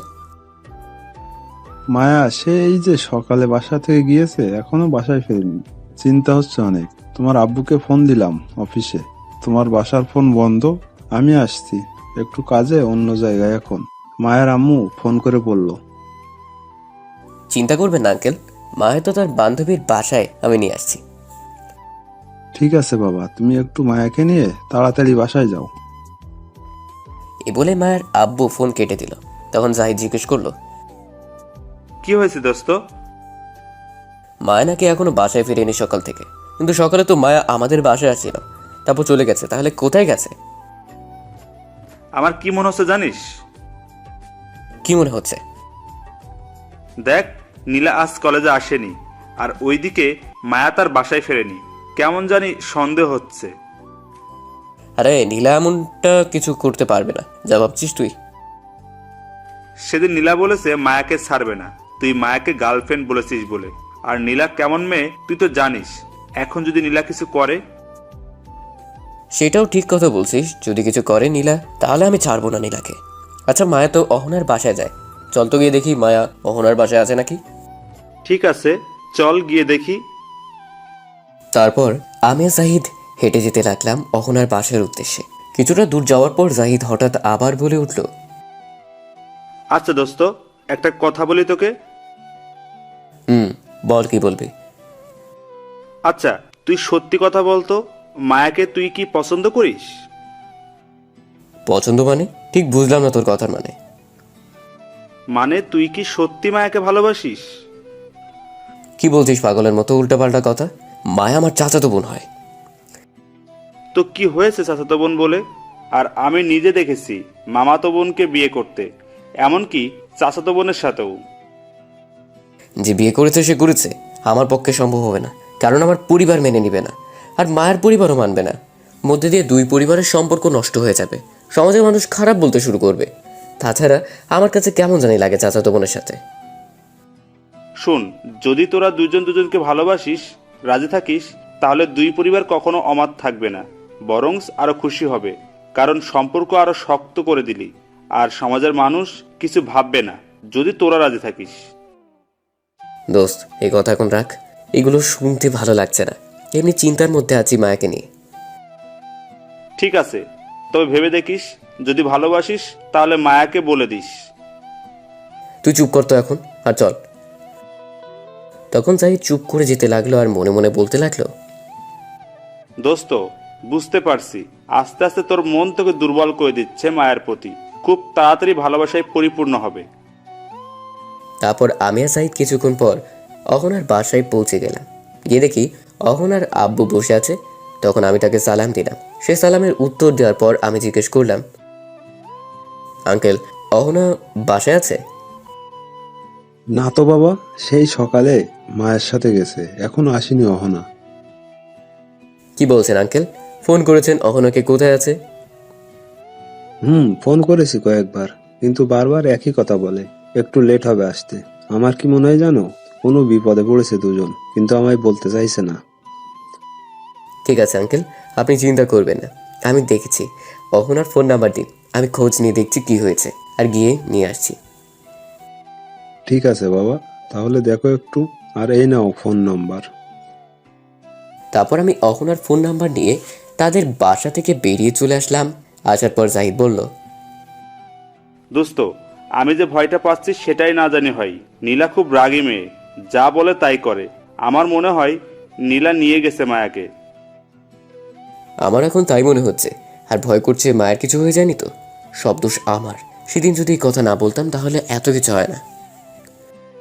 এত কথা না বলে এখন ফোন করে দেখ। ঠিক বলছিস, এখনই ফোন করছি, দাঁড়া। তখন আমি অহনাকে ফোন দিলাম, কিন্তু অহনা ফোন ধরলো না। তখন আবার ফোন দিলাম, কিন্তু তার বড় ফোন ধরলো না। আরও 10টা কল দেওয়ার পর ধরলো। আর তখন আমি বললাম, অহনা, আমি নীরব বলছি। তোমাকে এতগুলো কল দিলাম, ধরছো না কেন? তোমরা কোথায় এখন? আর মায়া কোথায়? ওপাশ থেকে অহনা কিছুটা কান্না কণ্ঠে বলল, ভাইয়া, অনেক বড় সমস্যা হয়েছে, একটু জলদি আসুন আপনি। মায়া এখানে আছে, কিন্তু খুব খারাপ অবস্থা ওর। কি বলছো? কি হয়েছে মায়ার? ফোনে বলতে পারবো না, এখানে আসেন। কোথায় আসতে হবে আমায় বলো। ভাঙা ফ্যাক্টরির ভেতরে। আচ্ছা ঠিক আছে, আমি এক্ষুনি আসছি। তখন ফোন কেটে আমি জাহিদকে বললাম, দোস্ত জলদি চল ভাঙ্গা ফ্যাক্টরিতে। সেখানে আছে। অহনা তাই বললো। নিশ্চয় নীলার বাচ্চা কিছু করেছে। এখন কথা বলার সময় নাই, আগে চল, মায়ের জন্য খুব কষ্ট হচ্ছে। তখন জাহিদ আর কিছু বললো না, কিছুক্ষণ আমার দিকে তাকিয়েছিল। তারপর আমি আর জাহিদ সেখান থেকে একটা সিএনজি নিয়ে যেতে লাগলাম ভাঙ্গা ফ্যাক্টরি। মোটামুটি অনেকটা দূরে, 1 ঘন্টা লাগবে যেতে। আমার মাথা কোনো কাজ করছিল না, শুধু মায়ের কথাই ভাবছিলাম। 1 ঘন্টা পর পৌঁছে গেলাম সেখানে। তারপর সিএনজি ভাড়া দিয়ে দৌড়ে ফ্যাক্টরির কাছে গেলাম। গিয়ে আমি তো অবাক, কারণ ফ্যাক্টরির বাহিরে অনেকগুলো লোক দাঁড়িয়ে আছে। তখন জাহিদ বলল, কিরে, এখানে দুর্জয় ভাইয়ের লোক কি করে? সেটা তো আমিও বুঝতে পারছি না। আপনারা তো বুঝতে পারছেন না দুর্জয়কে। দুর্জয় হচ্ছে এই এলাকার নাম করা সন্ত্রাস। তখন জাহিদ বলল, নীলা কি এর জন্য সাহায্য নিয়েছে তাহলে? মনে হয় তাই করছে। যাই হোক, মায়ের কিছু হলে আমি ছাড়বো না। তখনই ফোনটা বেজে ওঠে, তাকে দেখি অহনা ফোন করছে। তখন আমি রিসিভ করে বললাম, অহনা, ফ্যাক্টরির বাইরে এত লোক কেন? আমরা যাব কি করে ভিতরে? ভাইয়া, তারা কিছু বলবে না, আপনি ভেতরে আসেন। কি বলছো? এমনি যেতে দিবে? সত্যি কথা তো? আরে কিছু বলবে না, জলদি আসেন, মায়ার অবস্থা খুব খারাপ। তখন আমি আর জাহিদ তাদের সামনে গেলাম, কিন্তু কেউ কিছু বললো না, উল্টো বললো ভিতরে যেতে। তখন আমি আর জাহিদ ভিতরে গিয়ে দেখি মায়া বাঁধা অবস্থায় পড়ে আছে, মুখে রক্ত, আর অহনা পাশে বসে আছে, তার গাল কেটে গেছে। তখন দেখলাম নীলা পাশে একটা হকি স্টিক নিয়ে দাঁড়িয়ে আছে, আর দুর্জয় ভাই সাথে আছে। তখন আমি বললাম, কে মারছে এই দুইজনকে? তখন দেখলাম নীলা দাঁড়িয়ে দাঁড়িয়ে হাসছে। এটা দেখে মাথায় রক্ত উঠে গেল। আর কিছু না ভেবে তখন নীলার কাছে গিয়ে ঠাস করে 2টি চড় দিয়ে বললাম, তোকে কতবার বলছি আমি তোকে ভালোবাসি না, আমার পিছনে লাগবি না, তবু কথা শুনছিস না কেন? আচ্ছা, কথা শুনছিস না ভালো কথা, তুই এদেরকে তুলে আনলি কেন? এদের গায়ে হাত দিলি কেন? কোন সাহসে বল? এই বলে আরো 2টি চর দিলাম নীলাকে। তখন নীলা বলল, কেন বুঝতে চাইছো না? তোমাকে আমি অনেক ভালোবাসি। তুমি যত খুশি মারো, কিচ্ছু বলবো না, কিন্তু আমি তোমাকে আর কারো হতে দিব না। তোকে আমি কখনো বলেছি ভালোবাসি? তোকে কখনো ভালোবাসবো না আমি তোকে। প্লিজ, তুমি আমায় ফিরিয়ে দিও না। অনেক ভালোবাসি তোমাকে। তুমি যা বলবে আমি তা করব। তখন মায়াকে দেখলাম প্রচুর কাশতে লাগলো। তখন নীলাকে ছেড়ে দৌড়ে আমি মায়ের কাছে গেলাম। তখন দুর্জয় ভাই অহনাকে বলল, এটা কি সেই ছেলে? তখন দুর্জয় ভাই আমায় বলল, বাহ, তোর কি সাহস! তুই আমার সামনে আমার ভাগ্নিকে মারছিস? আমি তো দুর্জয় ভাইয়ের কথা শুনে অবাক। নীলা তার ভাগ্নি? তখন দুর্জয় ভাই আমায় বলল, শোনো নীরব, আমি কাউকে আজ মারতে আসিনি। তুই তো জানিস আমার মানুষ মারতে হাত কাঁপে না। আমার একটা মাত্র ভাগ্নি, সে তোরে নিজের চাইতেও ভালোবাসে। আমি তার ভালোবাসার মানুষকে তার কাছে ফিরিয়ে দিতে সব কিছু করতে পারি। কিন্তু শুনলাম তুই নাকি তাকে ভালোবাসিস না, মায়াকে ভালোবাসিস, আর মায়া নাকি তোকে ভালোবাসে। তাই মায়াকে নীলা নিয়ে আসছে কিডন্যাপ করে। আমি চেয়েছিলাম মায়াকে মেরে ফেলতে, যাতে তোকে নীলা পেয়ে যায়, কিন্তু পরে চিন্তা করলাম তোকে ডেকে নিয়ে আসি, কিছু কথা জিজ্ঞেস করি। তখন আমি দুর্জয় ভাইকে বললাম, বলুন ভাই। নীরব শোন, তোকে যেটা বলছি সেটার ভালো করে উত্তর দিবি, নয়তো এখানে তোদের সব কয়টাকে কেটে রেখে যাব। বলুন ভাই। তুই এই দুইজনের মধ্যে কাকে ভালোবাসিস? সত্যি করে বল। তখন আমি কোনো উত্তর দিলাম না, চুপ করে রইলাম। তখন দুর্জয় ভাই আবার বলল, চুপ করে থাকবি না, জলদি বল। তুই যদি নীলাকে ভালোবাসিস, বিয়ে করিস, তাহলে তোর যা প্রয়োজন, বাড়ি গাড়ি, টাকা দরকার হলে আমার সম্পত্তি কিছু তোরে লিখে দিব। বল, তুই সত্যি কাকে ভালোবাসিস? আমি তখনও চুপ করে রইলাম। কি উত্তর দেব আমি এটাই খুঁজে পাচ্ছি না। তখন দুর্জয় ভাই ধমক দিয়ে বলল, চুপ করে আছিস কেন? বল জলদি, নয়তো তোদের এখানে সব কয়টাকে মেরে ফেলবো। তখন আমি বললাম, ভাই আমায় একটু 2 মিনিট সময় দিন, এটা আমার জীবনের ব্যাপার। ঠিক আছে, 2 মিনিট সময় দিলাম। তখন আমি জাহিদের দিকে তাকালাম। জাহিদ চুপ করে আছে, ইশারায় মায়াকে দেখালো। তখন আমি মনে মনে ভাবতে লাগলাম, এই নীলাকে ভালোবাসতে যাব না, আপাতত মায়ের কথা বলে এখান থেকে বের হই, তারপর দেখা যাবে। তখনই দুর্জয় ভাই বলল, কিরে, ভাবনা শেষ হলো? ভাই, আমি মায়াকে ভালোবাসি। তখন দেখলাম অহনা খুব খুশি হলো, নীলা কান্না করে দিল। তখন দুর্জয় ভাই বলল, সত্যি কথা বলছিস তো? আরে মিথ্যা বলবো কেন? আমি চাইলে মায়াকে মেরে ফেলতে পারতাম, কিন্তু তা করিনি। কারণ কি জানিস? হয়তো মায়াকে মেরে ফেললে জোর করে নীলার সাথে তোর বিয়ে দিতে পারতাম, কিন্তু কেউ সুখী হতে পারতো না। কিন্তু তোর প্রতি আমার একটু বিশ্বাস হচ্ছে না। তুই মায়াকে ভালোবাসিস? আমি সত্যি বলছি ভাই। আচ্ছা কি করলে বিশ্বাস হবে বলেন? 1 মাস ধরে মায়ের সবসময় পাশে দেখতে চাই। আমি তোদের ফলো করতে লোক পাঠাবো। একজন ছেলে গার্লফ্রেন্ডকে নিয়ে যেমন ঘোরাঘুরি করে, এনজয় করে, কেয়ার করে, ঠিক তেমনই দেখতে চাই তোদের। 1 মাসে যদি বিশ্বাস করাতে পারিস, তাহলে নীলা আর আমি কোনো দিন সামনে যাব না তোদের। পরে তোরা যা খুশি করিস, দেখবো না আমি, কিছুও বলবো না। শুধু এই 1 মাস আমায় বিশ্বাস করাতে হবে। আমি হাসবো না কাঁদবো কথা শুনে বুঝতে পারছি না। এখন যদি বলি এদের কাউকে ভালোবাসি না, তাহলে দুর্জয় ভাই আমায় মেরে বালি চাপা দিবে। নিজের জালে নিজেই আটকে গেলাম। তখন দুর্জয় ভাই বলল, কিরে বল, পারবি বিশ্বাস করাতে? কি বলবো আমি খুঁজে পাচ্ছি না, তাই চুপ করে রইলাম। তখন দুর্জয় ভাই আবার বলল, দেখলি, আমি যেটা ভাবছি সেটাই হলো। তুই ভালোবাসিস না, তুই পারবি না এই 1 মাস। তখন আমি মনে মনে ভাবতে লাগলাম, 1 মাস সমস্যা নেই, দেখতে দেখতে চলে যাবে। হ্যাঁ বলে দিই। তখন আমি দুর্জয় ভাইকে বললাম, না ভাইয়া আমি পারবো, ঠিক আছে 1 মাস বললেন তো, পারবো। ঠিক আছে, তাহলে আগামীকাল থেকে শুরু। আগামীকাল 21 তারিখ, আগামীকাল থেকে তোর কাজ শুরু। আমি ফলো করার জন্য লোক পাঠাবো, দূর থেকে তোদের দেখবে। ঠিক আছে ভাই, এখন তাহলে আমরা যাই। ঠিক আছে, যা। দাঁড়া, আমার গাড়ি দিয়ে যা। হাসপাতালে প্রথম যা, মায়াকে ট্রিটমেন্ট করে তারপর বাসায় যা। তারপর দুর্জয় ভাই তার গাড়িতে উঠিয়ে দিল, মায়াকে আমার সাথে দিল। আমার কোলে শুইয়ে দিল আর জাহিদ সামনে বসলো, অহনা পিছনে বসলো। তারপর সেখান থেকে গাড়ি হাসপাতালের উদ্দেশ্যে যেতে লাগলো। কিছুটা দূরে যাওয়ার পর জাহিদ বলল, দোস্ত কিছু বলিস না কেন? কাঁদিস কেন দোস্ত? সব উল্টাপাল্টা হয়ে গেছে। এখন এর সাথে 1 মাস ঘুরতে হবে, রোমান্স করতে হবে, সব কিছু করতে হবে। কান্না বন্ধ কর, হাসপাতাল আসছি। তারপর জাহিদ আর অহনা গাড়ি থেকে নেমে গেল। তখন আমি বললাম, কিরে তোরা চলে যাচ্ছিস কেন আমায় একা রেখে? মায়াকে ধর, অহনা ধরো। তখন জাহিদ আমায় বলল, দুর্জয় ভাই কি বললো শুনিসনি? কি বলছে দুর্জয় ভাই?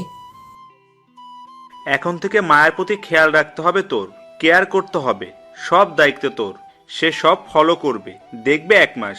শুধু শুধু আমি তোর মার খেতে পারবো না, তোর দায়িত্ব তুই পালন কর। তখন অহনা বলল, নীরব ভাইয়া, আপনি কোলে করে নিয়ে আসেন, আমরা পারবো না। তখন আমি বললাম, আরে সেটা তো আগামীকাল থেকে বলছে, আজ থেকে না। সেটা আমরা জানি না, কিন্তু আমরা আজ থেকে আর নেই। কি বললি তুই? ঠিকই বলছে, আমরা নেই এখন থেকে 1 মাস পর্যন্ত। এখন মায়াকে কোলে করে নিয়ে আসেন ভেতরে, আমরা ভেতরে যাচ্ছি। আর হ্যাঁ, মায়াকে হাঁটিয়ে নিয়ে আসার চেষ্টা ভুলেও করবেন না, পায়ে ব্যথা পেয়েছে কিন্তু। হারামি, তোদের আমি পরে দেখে নেব, 1 মাস হোক তারপর বুঝাবো তোদের। পরে দেখা যাবে, এখন নিয়ে আই। এই বলে চলে গেল অহনা আর জাহিদ। এখন আর কি করা, কোলে করে নিয়ে যেতে হবে। তখন একটু মায়ের দিকে তাকালাম। এতক্ষণ একটু তাকাইনি কি করছে মায়া।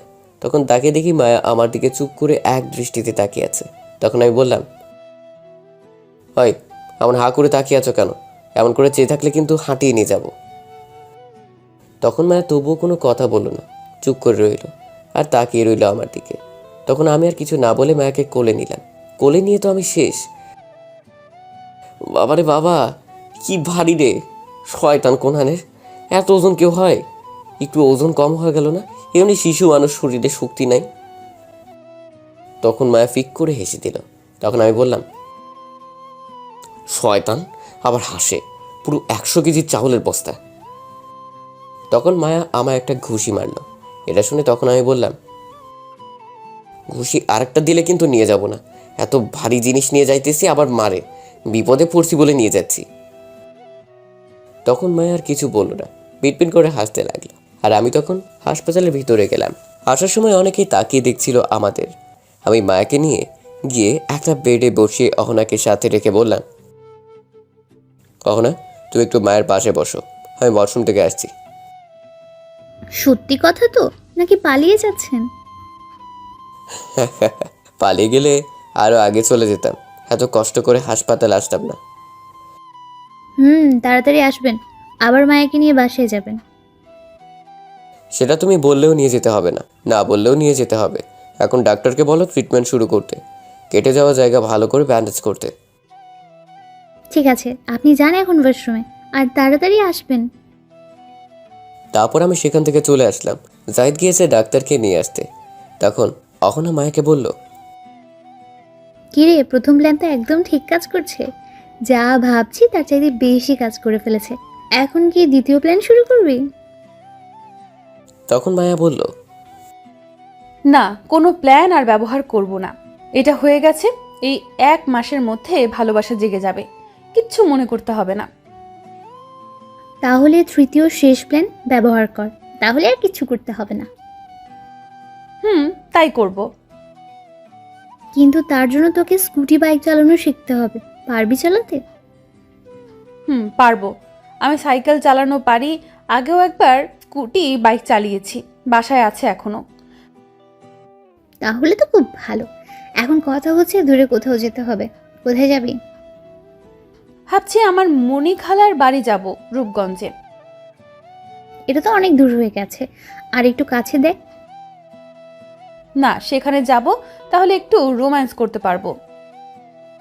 তোর মাথায় কি এই চিন্তা ছাড়া আর কিছু যায় না? সারাক্ষণ রোম্যান্স আর রোম্যান্স। না, আর কোনো চিন্তা যায় না। আচ্ছা, কবে যাবি তাহলে? আগামীকাল যাব। আজ একটু আদর পাইনি, আগামীকাল আদর পেতে হবে। ধ্যাত, তোকে নিয়ে আর পারি না। আগামীকাল কি দুর্জয় ভাইয়ের লোক আসবে? আগামীকাল সকালে আসবে, চিন্তা করতে হবে না। আচ্ছা যাই হোক, ব্যথা কি বেশি পেয়েছিস? আরে না, কিসের ব্যথা, এই হালকা কেটে যাওয়া, কিছু হয়নি, একদম ঠিক আছি। জাহিদ আসছে, সাথে ডাক্তার। চুপ। তখন ডাক্তার এসে মাকে ট্রিটমেন্ট শুরু করলো। কেটে যাওয়া জায়গা ব্যান্ডেজ করে দিল। তারপর ডাক্তার কিছু ওষুধ লিখে দিয়ে তার বিল নিয়ে চলে যায়। তখন জাহিদার অহনা মায়া কথা বলতে থাকে। এদিকে আমি ওয়াশরুম থেকে বের হয়ে আসছি, তখনই ফোনটা বেজে উঠল। তাকে দেখি মায়ার আব্বু। হেই রে, কাম সারছে। এখন কি বলবো আঙ্কেলকে? এইগুলো কিছু বলা যাবে না, বললে সমস্যা হবে, মিথ্যা কথা বলতে হবে। তখন আমি ফোন রিসিভ করে বললাম, আঙ্কেল মায়াকে পেয়েছি, চিন্তা করতে হবে না। কোথায় ছিল বাবা? কিছু হয়নি তো মায়ার? আরে না, কিছু হয়নি। অহনার বাসায় ছিল, অহনার সাথে একটু ঘরের কাজ করেছে, তাই বাসায় যেতে পারেনি। যাক, ভালো হয়েছে, কিন্তু আমায় একটাবার বলবে না? কত চিন্তা হচ্ছিল। মায়ের আম্মু তো কান্না করে দিছে। আচ্ছা থাক সেই কথা, মায়া কোথায়? মায়ের রুমে আছে, ফ্রেশ হচ্ছে। আমি বাহিরে এখনই নিয়ে আসছি। ঠিক আছে, তুমি তাড়াতাড়ি নিয়ে আসো বাসায়। আচ্ছা আঙ্কেল, তাহলে ফোন রাখছি। এই বলে ফোন কেটে চলে আসলাম মায়ার কাছে।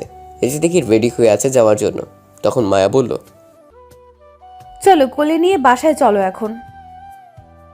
বাবা, তুমি যে ওজন নিয়ে আসতে আমার জান কয়লা কয়লা হয়ে গেছে। বিয়ের পর তো একে নিয়ে সারা জীবন থাকবে। বিয়ে করবো একে? দরকার নেই রে বাবা। আমার মতো এই শিশুর উপর ঝাঁপ দিলে আমায় খুঁজে তো পাওয়াই যাবে না, সাথে আমার খাটকেও খুঁজে পাওয়া যাবে না। তখন সবাই ফিক করে হেসে দিল। মায়া একটু রেগে গেছে এটা শুনে। তখন মায়া বলল, আমায় জলদি নিয়ে চলো এখন বাসায়। তখন আমি আর কি করব, জাহিদকে বললাম, জাহিদ একটা গাড়ি ঠিক কর, জলদি বাইরে গিয়ে আমি মায়াকে নিয়ে আসছি। অহনা তুমি যাও। তারপর জাহিদ আর অহনা চলে গেল। তখন আমি মায়াকে কোলে নিয়ে যাচ্ছি। তখন মায়া বলল, খুব কষ্ট হচ্ছে তাই না তোমার? আগুনের মাঝে কেরোসিন তেল দিয়ে বলে পানি, বলেন কেন তো কেমনটা লাগে? তখন মায়া আবার বলল, চিন্তা করো না, সব কষ্ট দূর করে দেব। রাতে আমার কাছে থেকো শুধু। তারপর বাইরে গিয়ে দেখি জাহিদ আর অহনা একটা সিএনজি নিয়ে দাঁড়িয়ে আছে। আমি গিয়ে সিএনজিতে মায়াকে বসিয়ে দিলাম। তখন আমি সামনে বসতে চাইলাম, কিন্তু বসতে দিল না। মায়ের পাশে বসতে হলো। তারপর অহনা বসলো। সিএনজি তখন জ্বলতে শুরু করলো। মায়া আমার কাঁধে তার মাথা রাখলো। কিছুক্ষণ পর আমার গালে একটা কিস করলো। আমি তার দিকে রাগী দৃষ্টিতে তাকালাম, কিন্তু উল্টো মায়া আমার দিকে রাগী দৃষ্টিতে তাকিয়ে হালকা একটা ঠোঁটে কিস করে হাসতে লাগলো। আমি কিছু বলিনি। তখন কিছুক্ষণ পর মায়ের বাসার সামনে চলে গেলাম। তখন সিএনজি থেকে নেমে ভাড়া দেওয়ার পর অহনা বলল, ভাইয়া আপনি চলে যান, আমি মায়াকে নিয়ে যাচ্ছি। তখন আমি অবাক হয়ে বললাম, সে কি, তুই মাকে কোলে করে নিয়ে যাবে নাকি? তাছাড়া আমায় যেতে হবে, আমি নিয়ে যাব। না, হেঁটে যাব, সমস্যা নেই।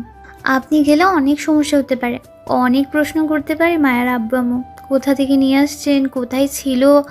আপনি থাকলে বলবেন একটা আর আমি বলবো আরেকটা, তখন উল্টাপাল্টা কিছু হবে। তাই আপনি যান, রাতে আসবেন, আমি সব বুঝিয়ে কিছু বলে মিটিয়ে আসছি। কিন্তু দোস্ত, আর কোনো কিন্তু না, চল আমিও বাসায় যাব, তুই পরে আসিস। তাছাড়া অহনা ঠিক কথা বলছে, আমরা গেলে সমস্যা হবে। তখন অহনা আমায় আবার বলল, ভাইয়া আপনি যান, গিয়ে বাসায় রেস্ট নিন আর কিছু খেয়ে নিন এখন। তখন আমি বললাম, আচ্ছা ঠিক আছে, যাচ্ছি, চল জাহিদ। তারপর আমি আর জাহিদ সেখান থেকে চলে আসছি। আমি আমার বাসায় চলে আসলাম, আর জাহিদ চলে গেল জাহিদের বাসায়। আমি বাসায় আসার পর আদিবা আমায় দেখে দৌড়ে এসে বলল, ভাইয়া ভাইয়া তুমি আসছো? আমি সেই কখন থেকে অপেক্ষা করছি। কেন, কি হয়েছে? আমার জন্য তুই অপেক্ষায় আছিস কেন? আরে তোমার জন্য আমি নিজে পায়েস রান্না করছি, তুমি খাবে, চলো। কি, পায়েস জিন্দেগি তামা তামা হইয়া গেলেও তোর হাতের রান্না খামু না? সকালে নাস্তা যা খাইয়েছিস এখনো মনে আছে। ভাইয়া এবার আর তেমন হয়নি। এবার তেমন হয়নি। তাহলে কি আবার সয়াবিন তেলের পায়েস রান্না করছিস নাকি আদা রসুনের? এই বলে আমি হাসতে লাগলাম। তখন আদিবা বলল, তুমি খেয়ে দেখো এবার, আম্মু শিখিয়ে দিয়েছে, আমি রান্না করছি। ঠিক আছে, তাহলে তাড়াতাড়ি নিয়ে আয়। দাঁড়িয়ে আছিস কেন? এমনিতেই খিদে পেয়েছে, জলদি যা নিয়ে আয়। ঠিক আছে, তুমি ফ্রেশ হয়ে আসো, আমি দিচ্ছি। ঠিক আছে, যাচ্ছি। তারপর আমি আবার রুমে চলে গেলাম। গিয়ে ফ্রেশ হয়ে খাবার টেবিলে এসে বসে পড়লাম। তখন আদিবা পায়েস নিয়ে এসে দিল।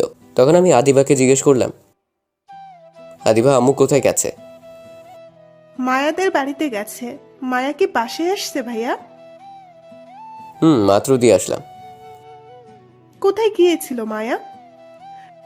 অহনার বাসায় গিয়েছিল। আচ্ছা, এখন খেয়ে নাও, পরে কথা বলো। তারপর আমি একটু পায়েসকে বললাম, বাহ, খুব ভালো হয়েছে তো। তখন আদিবা খুশি হয়ে বলল, সত্যি ভাইয়া মজা হয়েছে? অনেক মজা হয়েছে। তুই খেয়েছিস? না, খাইনি, তোমার জন্য বসে আছি, তুমি খেলে তারপর খাবো। আমি তো অবাক হয়ে গেছি আদিবার কথা শুনে, আমার জন্য না খেয়ে বসে আছে। তখন আমি বললাম, হায় রে পাগলি বোন, আমি তো এখনই সবটুকু খেয়ে ফেলতাম না বললে। সমস্যা নেই, তুমি খেয়ে ফেলো, আমি রান্না করে খাবো। না, আমি আমার মিষ্টি বোনকে রেখে খাবো না।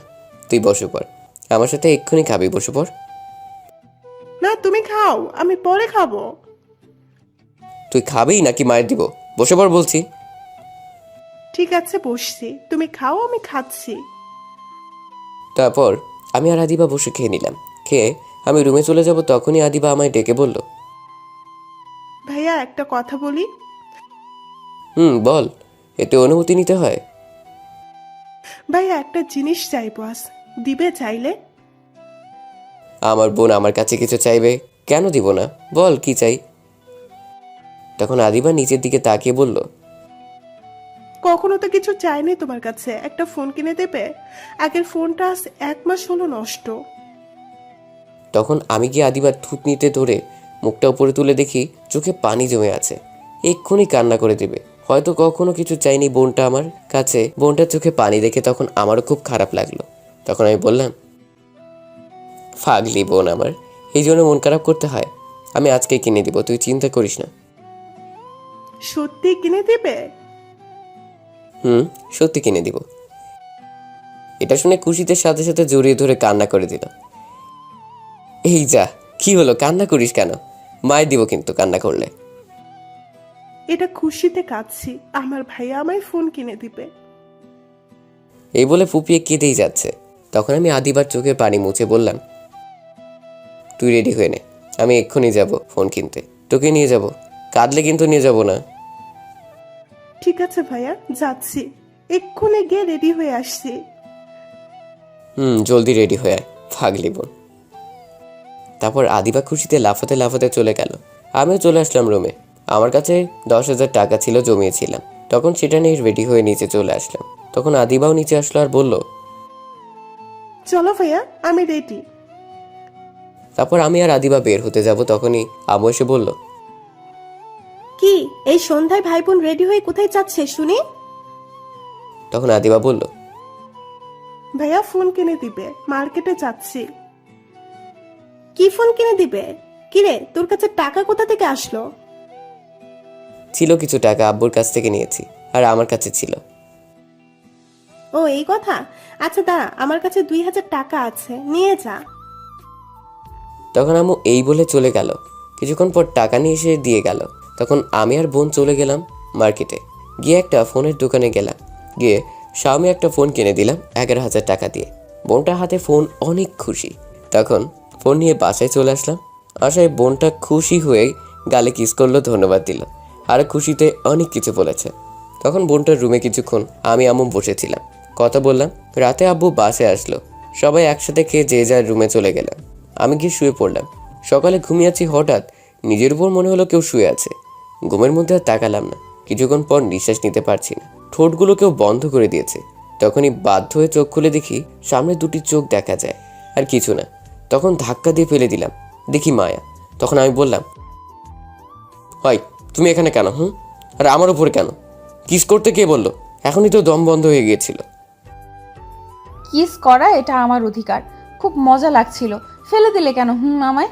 এখন চলে আসো, আবার কিস করব। ধ্যাৎ, যাও তো আমার রুম থেকে, নয়তো চিৎকার দিয়ে সবাইকে নিয়ে আসবো। নিয়ে আসো, আমিও বলবো তুমি উল্টাপাল্টা কিছু করতে চাইছো।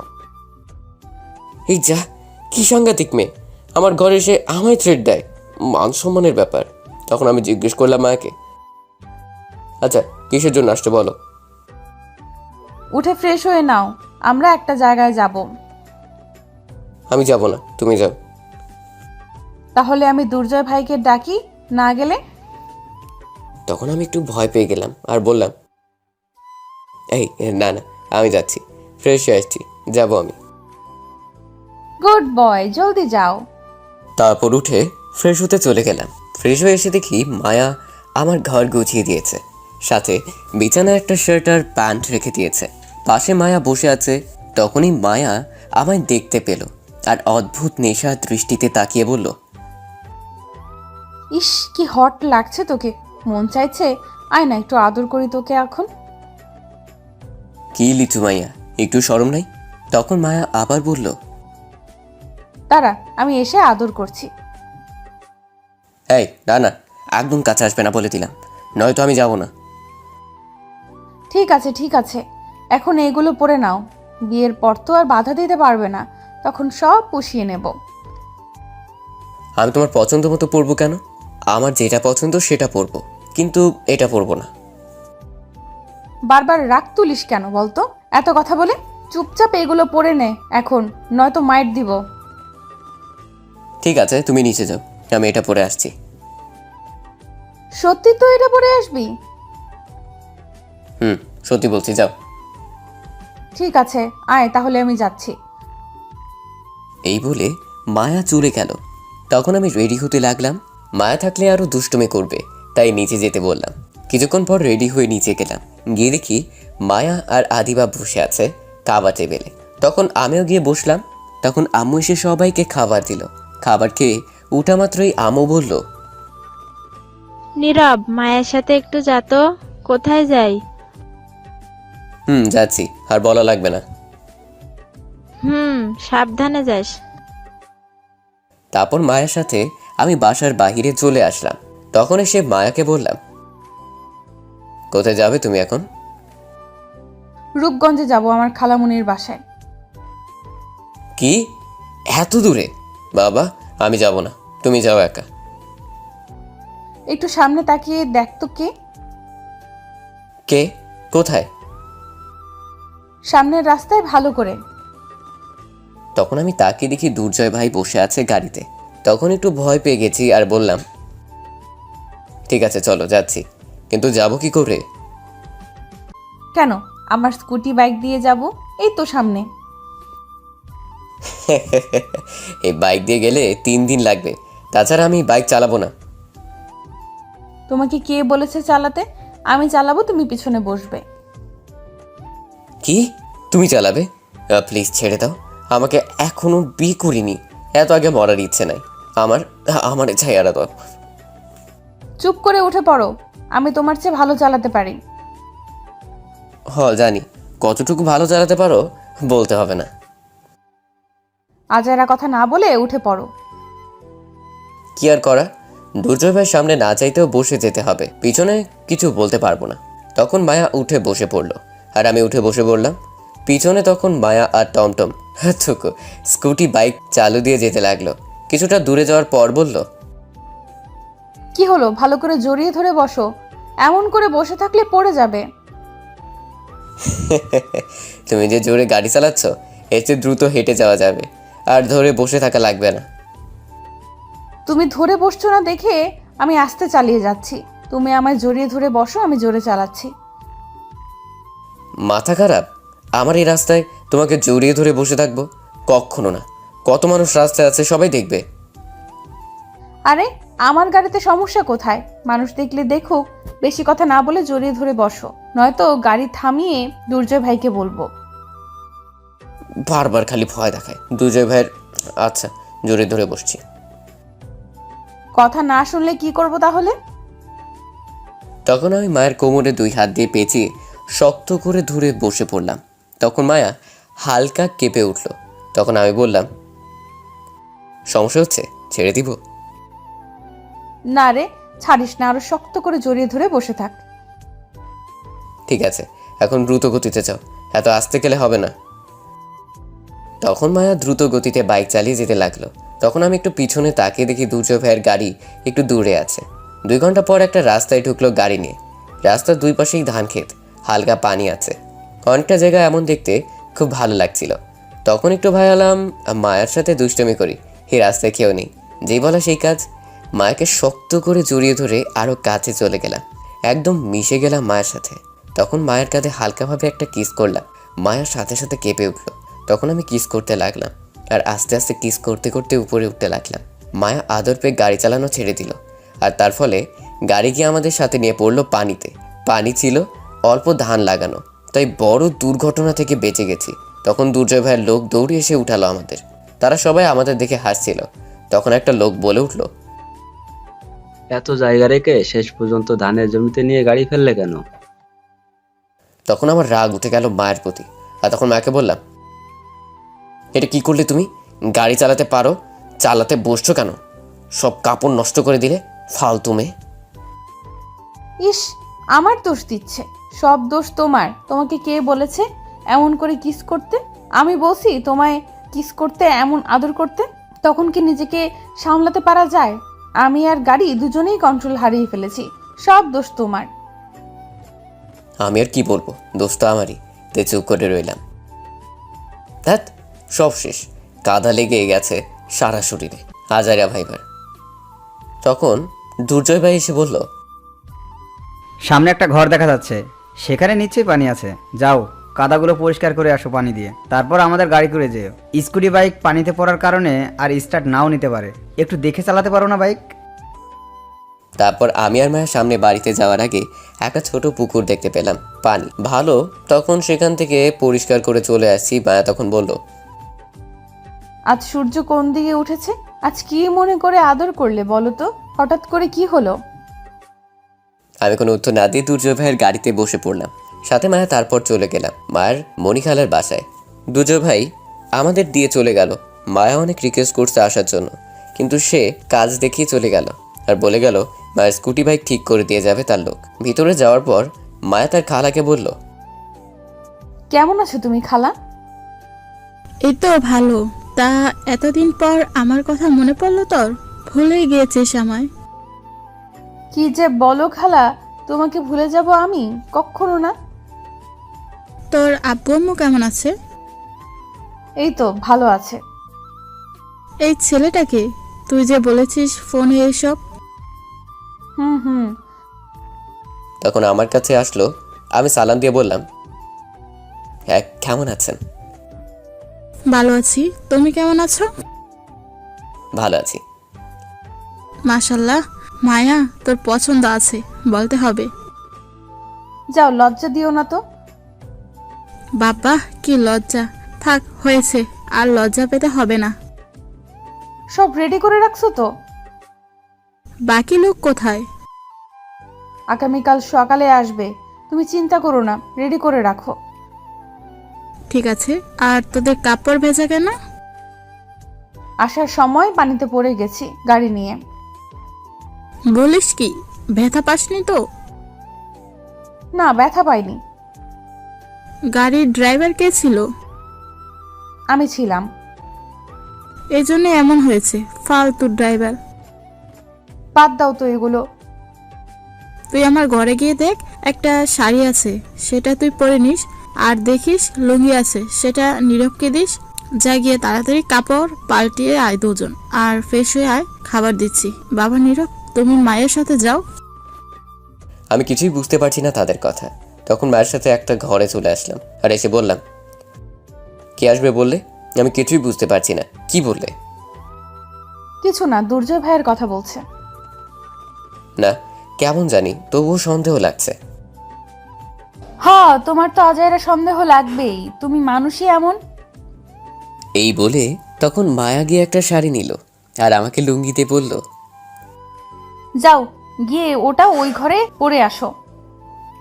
তখন আমি নিয়ে চলে গেলাম, গিয়ে লুঙ্গি পরে ফ্রেশ হয়ে বসে রইলাম। কিছুক্ষণ পর মায়া আসলো শাড়ি পরে আমার সামনে। মায়ের দিকে তাকিয়ে আমি অবাক হয়ে গেছি, অনেক সুন্দর লাগছিল শাড়িতে। আমি এক দৃষ্টিতে তাকিয়ে রইলাম। তখন মায়া তা বুঝতে পেরে বলল, এমন করে না তাকিয়ে চলো, খিদে পেয়েছে, পরে দেখতে পারবে, চাইলে আদর করতে পারবে। মায়ের কথায় আমার ধ্যান ভাঙলো। তখন আমি আর কিছু না বলে চলে গেলাম, গিয়ে খাবার টেবিলে বসে পড়লাম।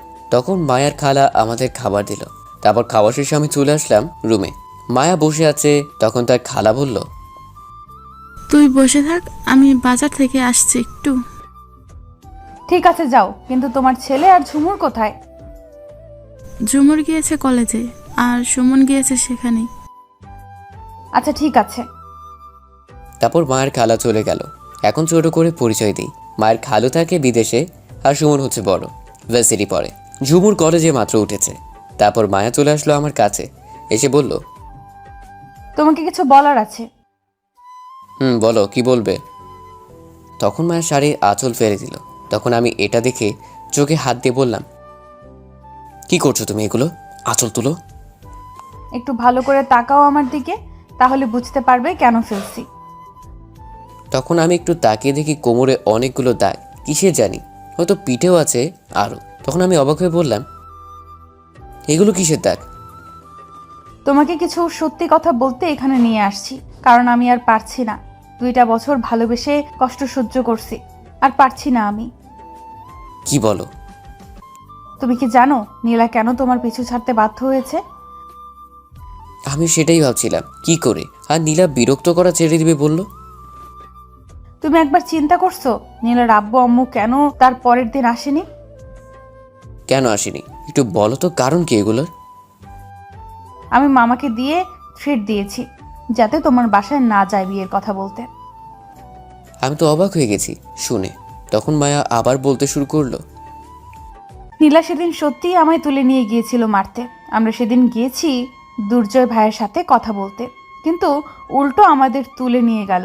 ভাগ্য ভালো অহনা লুকিয়ে দুর্জয় ভাইকে ফোন করেছে, কারণ লোকগুলো ছিল দুর্জয় ভাইয়ের। আমি বলেছি ফোন করে আমার কথা বলতে দুর্জয় ভাইকে। আর একটা কথা, তোমাকে ভাগ্নি যে বলল সেটা নীলা না, আমি তার ভাগ্নি, কিন্তু আপন না। সেদিন সে আমায় বাঁচিয়েছে। নীলাকে সেদিন সে অনেক হুমকি দিয়েছে, মেরে ফেলতে চেয়েছে, কিন্তু তা না করতে তোমার মুখ থেকে শুনতে চেয়েছি তুমি কাকে ভালোবাসো। তারপর তো তুমি বললে আমায় ভালোবাসো। আমাদের হসপিটালে পাঠিয়ে নীলাকে বাসায় দিয়ে এসে হুমকি দিয়েছে যাতে তোমার পিছনে না ঘুরে। তুমি যখন বাসায় দিয়ে আসলে তখন আমি আব্বু আম্মুকে সব খুলে বলে দিয়েছি তোমাকে ভালোবাসি, আর আব্বু তখন অনেক রাগ করে। সেখানে তোমার আম্মু ছিল, অহনা চলে গিয়েছিল। বিশ্বাস করো, আব্বু লাঠি দিয়ে অনেক মারছে এর জন্য, কারণ আমরা চাচাতো ভাই বোন বলে অনেক মারছে। এই দাগগুলো সেগুলো আরও আছে পিঠে। সেদিন আব্বু 2বার মারছে আমায় রাগে, কিন্তু আমার একটুও কষ্ট হয়নি জানো, কারণ এই কষ্ট কিছুই না তোমাকে পাওয়ার জন্য। আমি আরও কষ্ট পেতে রাজি আছি, কিন্তু তোমাকে হারাতে রাজি নই। আরেকটা কথা কি জানো, আম্মু আগেই জানতো আমি তোমাকে পছন্দ করি, কিন্তু কিছু বলতো না। সেদিন আম্মুও আমায় সাথে মারছে। তোমার আম্মু না থাকলে মৃত্যু হতো সেদিন, তোমার আম্মু বাঁচিয়েছে। আর কিছু খেতে দেয়নি জানো, সারা রাত কান্না করছি। তোমার আম্মু বুঝিয়ে গেছে তাই আর মারেনি রাতে। এখন বলো আর কি করতে হবে তোমাকে পেতে?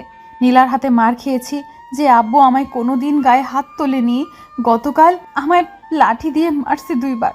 সাথে আম্মু আর কত মার খেতে হবে, আর কত কষ্ট সহ্য করতে হবে বলো তোমাকে পেতে? আর পারছি না আমি, প্লিজ আর কষ্ট দিও না। এখন মেরে ফেলতে পারো কষ্ট না দিয়ে। তুমি জানো তোমাকে ছাড়া আমি এক মুহূর্তের জন্য ভালো থাকতে পারি না, হাসতে পারি না, খেতে পারছি না, ঘুমাতে পারছি না। যখন তুমি কাছে থাকো তখন আমার চেয়ে খুশি এই পৃথিবীতে আর কেউ হয়তো হয় না। প্লিজ, তোমায় ছাড়া আর থাকতে পারছি না, আর কষ্ট নিতে পারছি না, একটু বুকে টেনে নাও। মায়া তখন কথাগুলো বলল, আমি নিশ্চুপ হয়ে শুনছিলাম। মায়া কথাগুলো বলেই কান্না করতে লাগলো। আমি কি বলবো বুঝতে পারছি না, মাথা কাজ করছে না। সত্যি তো, আমি তোর ভালোবাসা বুঝতে পারলাম না। পাগলের মতো ভালোবাসে আমায়, আর আমি তার ভালোবাসা বুঝতে পারছি না। হোক না সে চাচাতো বোন, তাতে কি হয়েছে? যদি সত্যি ভালোবাসা থাকে তাহলে কি, জীবনে তো এমনই একজন মানুষ প্রয়োজন। মায়া বসে বসে কান্না করছিল। তখনই আমি গিয়ে উঠিয়ে চোখের পানি মুছে বললাম, আমি জানি না কেন তোমার ভালোবাসার সাড়া দিতে পারছি না। হয়তো চাচাতো বোন ভাবছি বলে তাই পারছি না, কিন্তু বিশ্বাস করো তোমার প্রতি কেমন জানি একটা ফিলিংস আছে আমার। তুমি দূরে থাকলে কেমন জানি একটা শূন্যতা অনুভব করতে পারি। জানি না এটাকে কি বলে, হয়তো ভালোবাসা এটাই বলে। তোমার সত্যিকারের ভালোবাসার কাছে আমি হেরে গেছি। এখন আর চাচাতো বোন নয়, বউ হিসেবে দেখতে চাই আমার, হবে আমার বউ। তখন মায়া এটা শুনে খুশিতে জড়িয়ে ধরে কান্না করে বলল, হুম, আমি রাজি আছি তোমার বউ হতে। তখন দরজার বাহির থেকে কাশি দিল আর হাততালি দিতে লাগলো। তাকিয়ে দেখি মায়ের খালা আর তার ছেলে মেয়ে দাঁড়িয়ে আছে। দরজা খোলাই ছিল, তারা কখন যে সে দেখছিল খেয়ালই করা হয়নি। তখন মায়ের খালা বলল, এর চেয়ে ভালো রোমান্টিক দৃশ্য আর হতে পারে না। বাবা, তোমাদের কাহিনী শুনে আমি নিজেই কেঁদে দিয়েছিলাম একটুর জন্য। তখন তার মেয়ে ঝুমুর বলল, আম্মু আমিও। তাহলে আর দেখা দেখি কি, কাজে এখনই রাখছি। গিয়ে কাজী সাহেবকে বলে আয়। কিন্তু এখন কি সবাইকে না জানিয়ে বিয়ে করা ঠিক হবে? শোনো, যদি তোমরা বিয়ে করে ফেলো তারপর বাসা যাও তাহলে কিছু হবে না, কারণ মায়া তো আগেই বলে দিয়েছে যদি তোমাদের সবাই তাড়িয়ে দেয় তাহলে আমার কাছে থাকবে এসে। ঠিক আছে? বিশ্বাস রাখো, সবাই মেনে নেবে। ঠিক আছে। কিরে মায়া, কথা বল। দেখলি, লজ্জায় একেবারে শেষ। মায়া লজ্জা পেয়ে আমার বুকে মুখ লুকিয়ে রাখলো। তখন মায়ের খালা বলল, তুমি কি জানো মায়া কেন এখানে নিয়ে এসেছে তোমাকে? বিয়ে করার জন্যই আসছে। তাই তো তখন আমি জিজ্ঞেস করছিলাম বাকি লোক কোথায়। এই সেই ছেলে। তখন আমি অবাক হয়ে বললাম, কি বলছেন? কিন্তু কোন লোকের কথা বলবেন? আরে দুর্জয় ভাই না, কি এর নাম, তার কথা বললাম। মায়া বলছে আসবে, তাই জিজ্ঞেস করলাম। ও আচ্ছা, ঠিক আছে। কিরে মায়া, এখন তো আয়, কাজ আছে অনেক, পরে সময় পাবি অনেক। তুমি যাও, আমি আসছি। তারপর মায়ের খালা চলে গেল আর মায়া তখন বলল, আমি তাহলে যাই এখন, পরে আসবো, তুমি বসে থাকো। ভাবছি কি আব্বু আম্মুকে বলবো।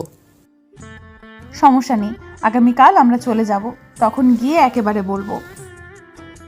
ঠিক আছে, তাহলে তাই হবে। তারপর মায়া চলে গেল আর আমি বসে রইলাম। সন্ধ্যায় কাজে নিয়ে আসলো। আমি জাহিদকে ফোন করে সব বলে দিয়েছি, তাই জাহিদ এখানে আসছে। সাথে আমার আরও 2 বন্ধু আসলো। ফাহাদ আর সাব্বির আসার সময় শাড়ি আর আমার জন্য পাঞ্জাবি নিয়ে আসলো। তারপর কাজী বিয়ে পড়িয়ে চলে গেল। তখন আমি আর সব বন্ধুদের নিয়ে আড্ডা দিতে লাগলাম বাইরে। তখনই আম্মু কল দিল। ফোন রিসিভ করার পর বলল, কিরে আজ বাসায় কি আসবে না? না আম্মু, আমরা মায়ের খালার বাসায় আসছি, আগামীকাল আসবো, আজ আসতে দিল না। ঠিক আছে আয়। আর একটা কথা, তোর চাচার সাথে বসে আমরা একটা সিদ্ধান্ত নিয়েছিলাম। কি আম্মু? তোর আর মায়ের বিয়ের কথা বললাম, সামনের মাসে বিয়ে কিন্তু। সত্যি বলছো আম্মু? কিন্তু কি?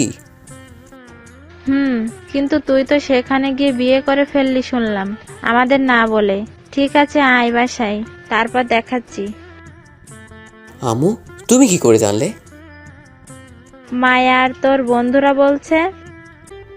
এই বলে ফোন কেটে দিল আম্মু। যাক, চিন্তা নেই, আম্মু তো রাজি আছে, সবাই রাজি আছে, কিছু মায়ের খেলে কিছু হবে না। তখন জাহিদ বলল, দেখলি তোর পরিবার সবাই রাজি। আমি আগেই বলেছিলাম তোরা রাজি থাকলে পরিবার কিছু বাধা দিতে পারবে না। ঠিক বলেছিস।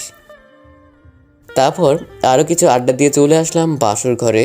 রুমে এসে দেখি মাত্র 10টা বাজে। গ্রাম তো, তাই সময় যেতে চায় না। মায়া ঘোমটা দিয়ে বসে আছে। তখন আমি দরজা বন্ধ করে কাছে আসার পর মায়া খাট থেকে নেমে সালাম করে বলল, চলো এখন শুরু করা যাক রোম্যান্স। এত জলদি না, একটু পর। আগে বলো, তুমি আম্মুকে সব বলছো কেন? আরে আমায় ফোন করে বলেছে তোমার আম্মু আমাদের বিয়ে ঠিক করেছে, কারণ আমি সকালে রাগ করে বাসা থেকে এসেছি, তাই আম্মু আব্বু সবাই কথা বলে ঠিক করেছে, তখন আমি বলে দিয়েছি। যাক, খুব ভালো কাজ করছো, চিন্তা কমিয়ে দিলে। তখন মায়া আমায় খাটে ধাক্কা দিয়ে ফেলে দিল আর বলল, হয়েছে, অনেক দিন ধরে আদর করতে পারি না, আজ সব আদর করব। আর একটা কথা, আমার 2টা বেবি লাগবে কিন্তু তোমার মতো। ঠিক কি আর করা, একটু কষ্ট বেশি করতে হবে, আমার সিনিয়র বউ। চলো শুরু করি তাহলে। এই বলে মায়া আমার উপর ঝাঁপিয়ে পড়লো, আমার ঠোঁটগুলো তার দখলে নিয়ে নিল, তারপর কিস করতে লাগলো। তারপর না, আর বলবো না, লজ্জা করে। আর বেশি গভীরে গিয়ে লাভ নেই, বাকিটা ইতিহাস। এই ইতিহাস জানতে হলে বিয়ে করে বাসর ঘরে যান, তাহলেই জানতে পারবেন।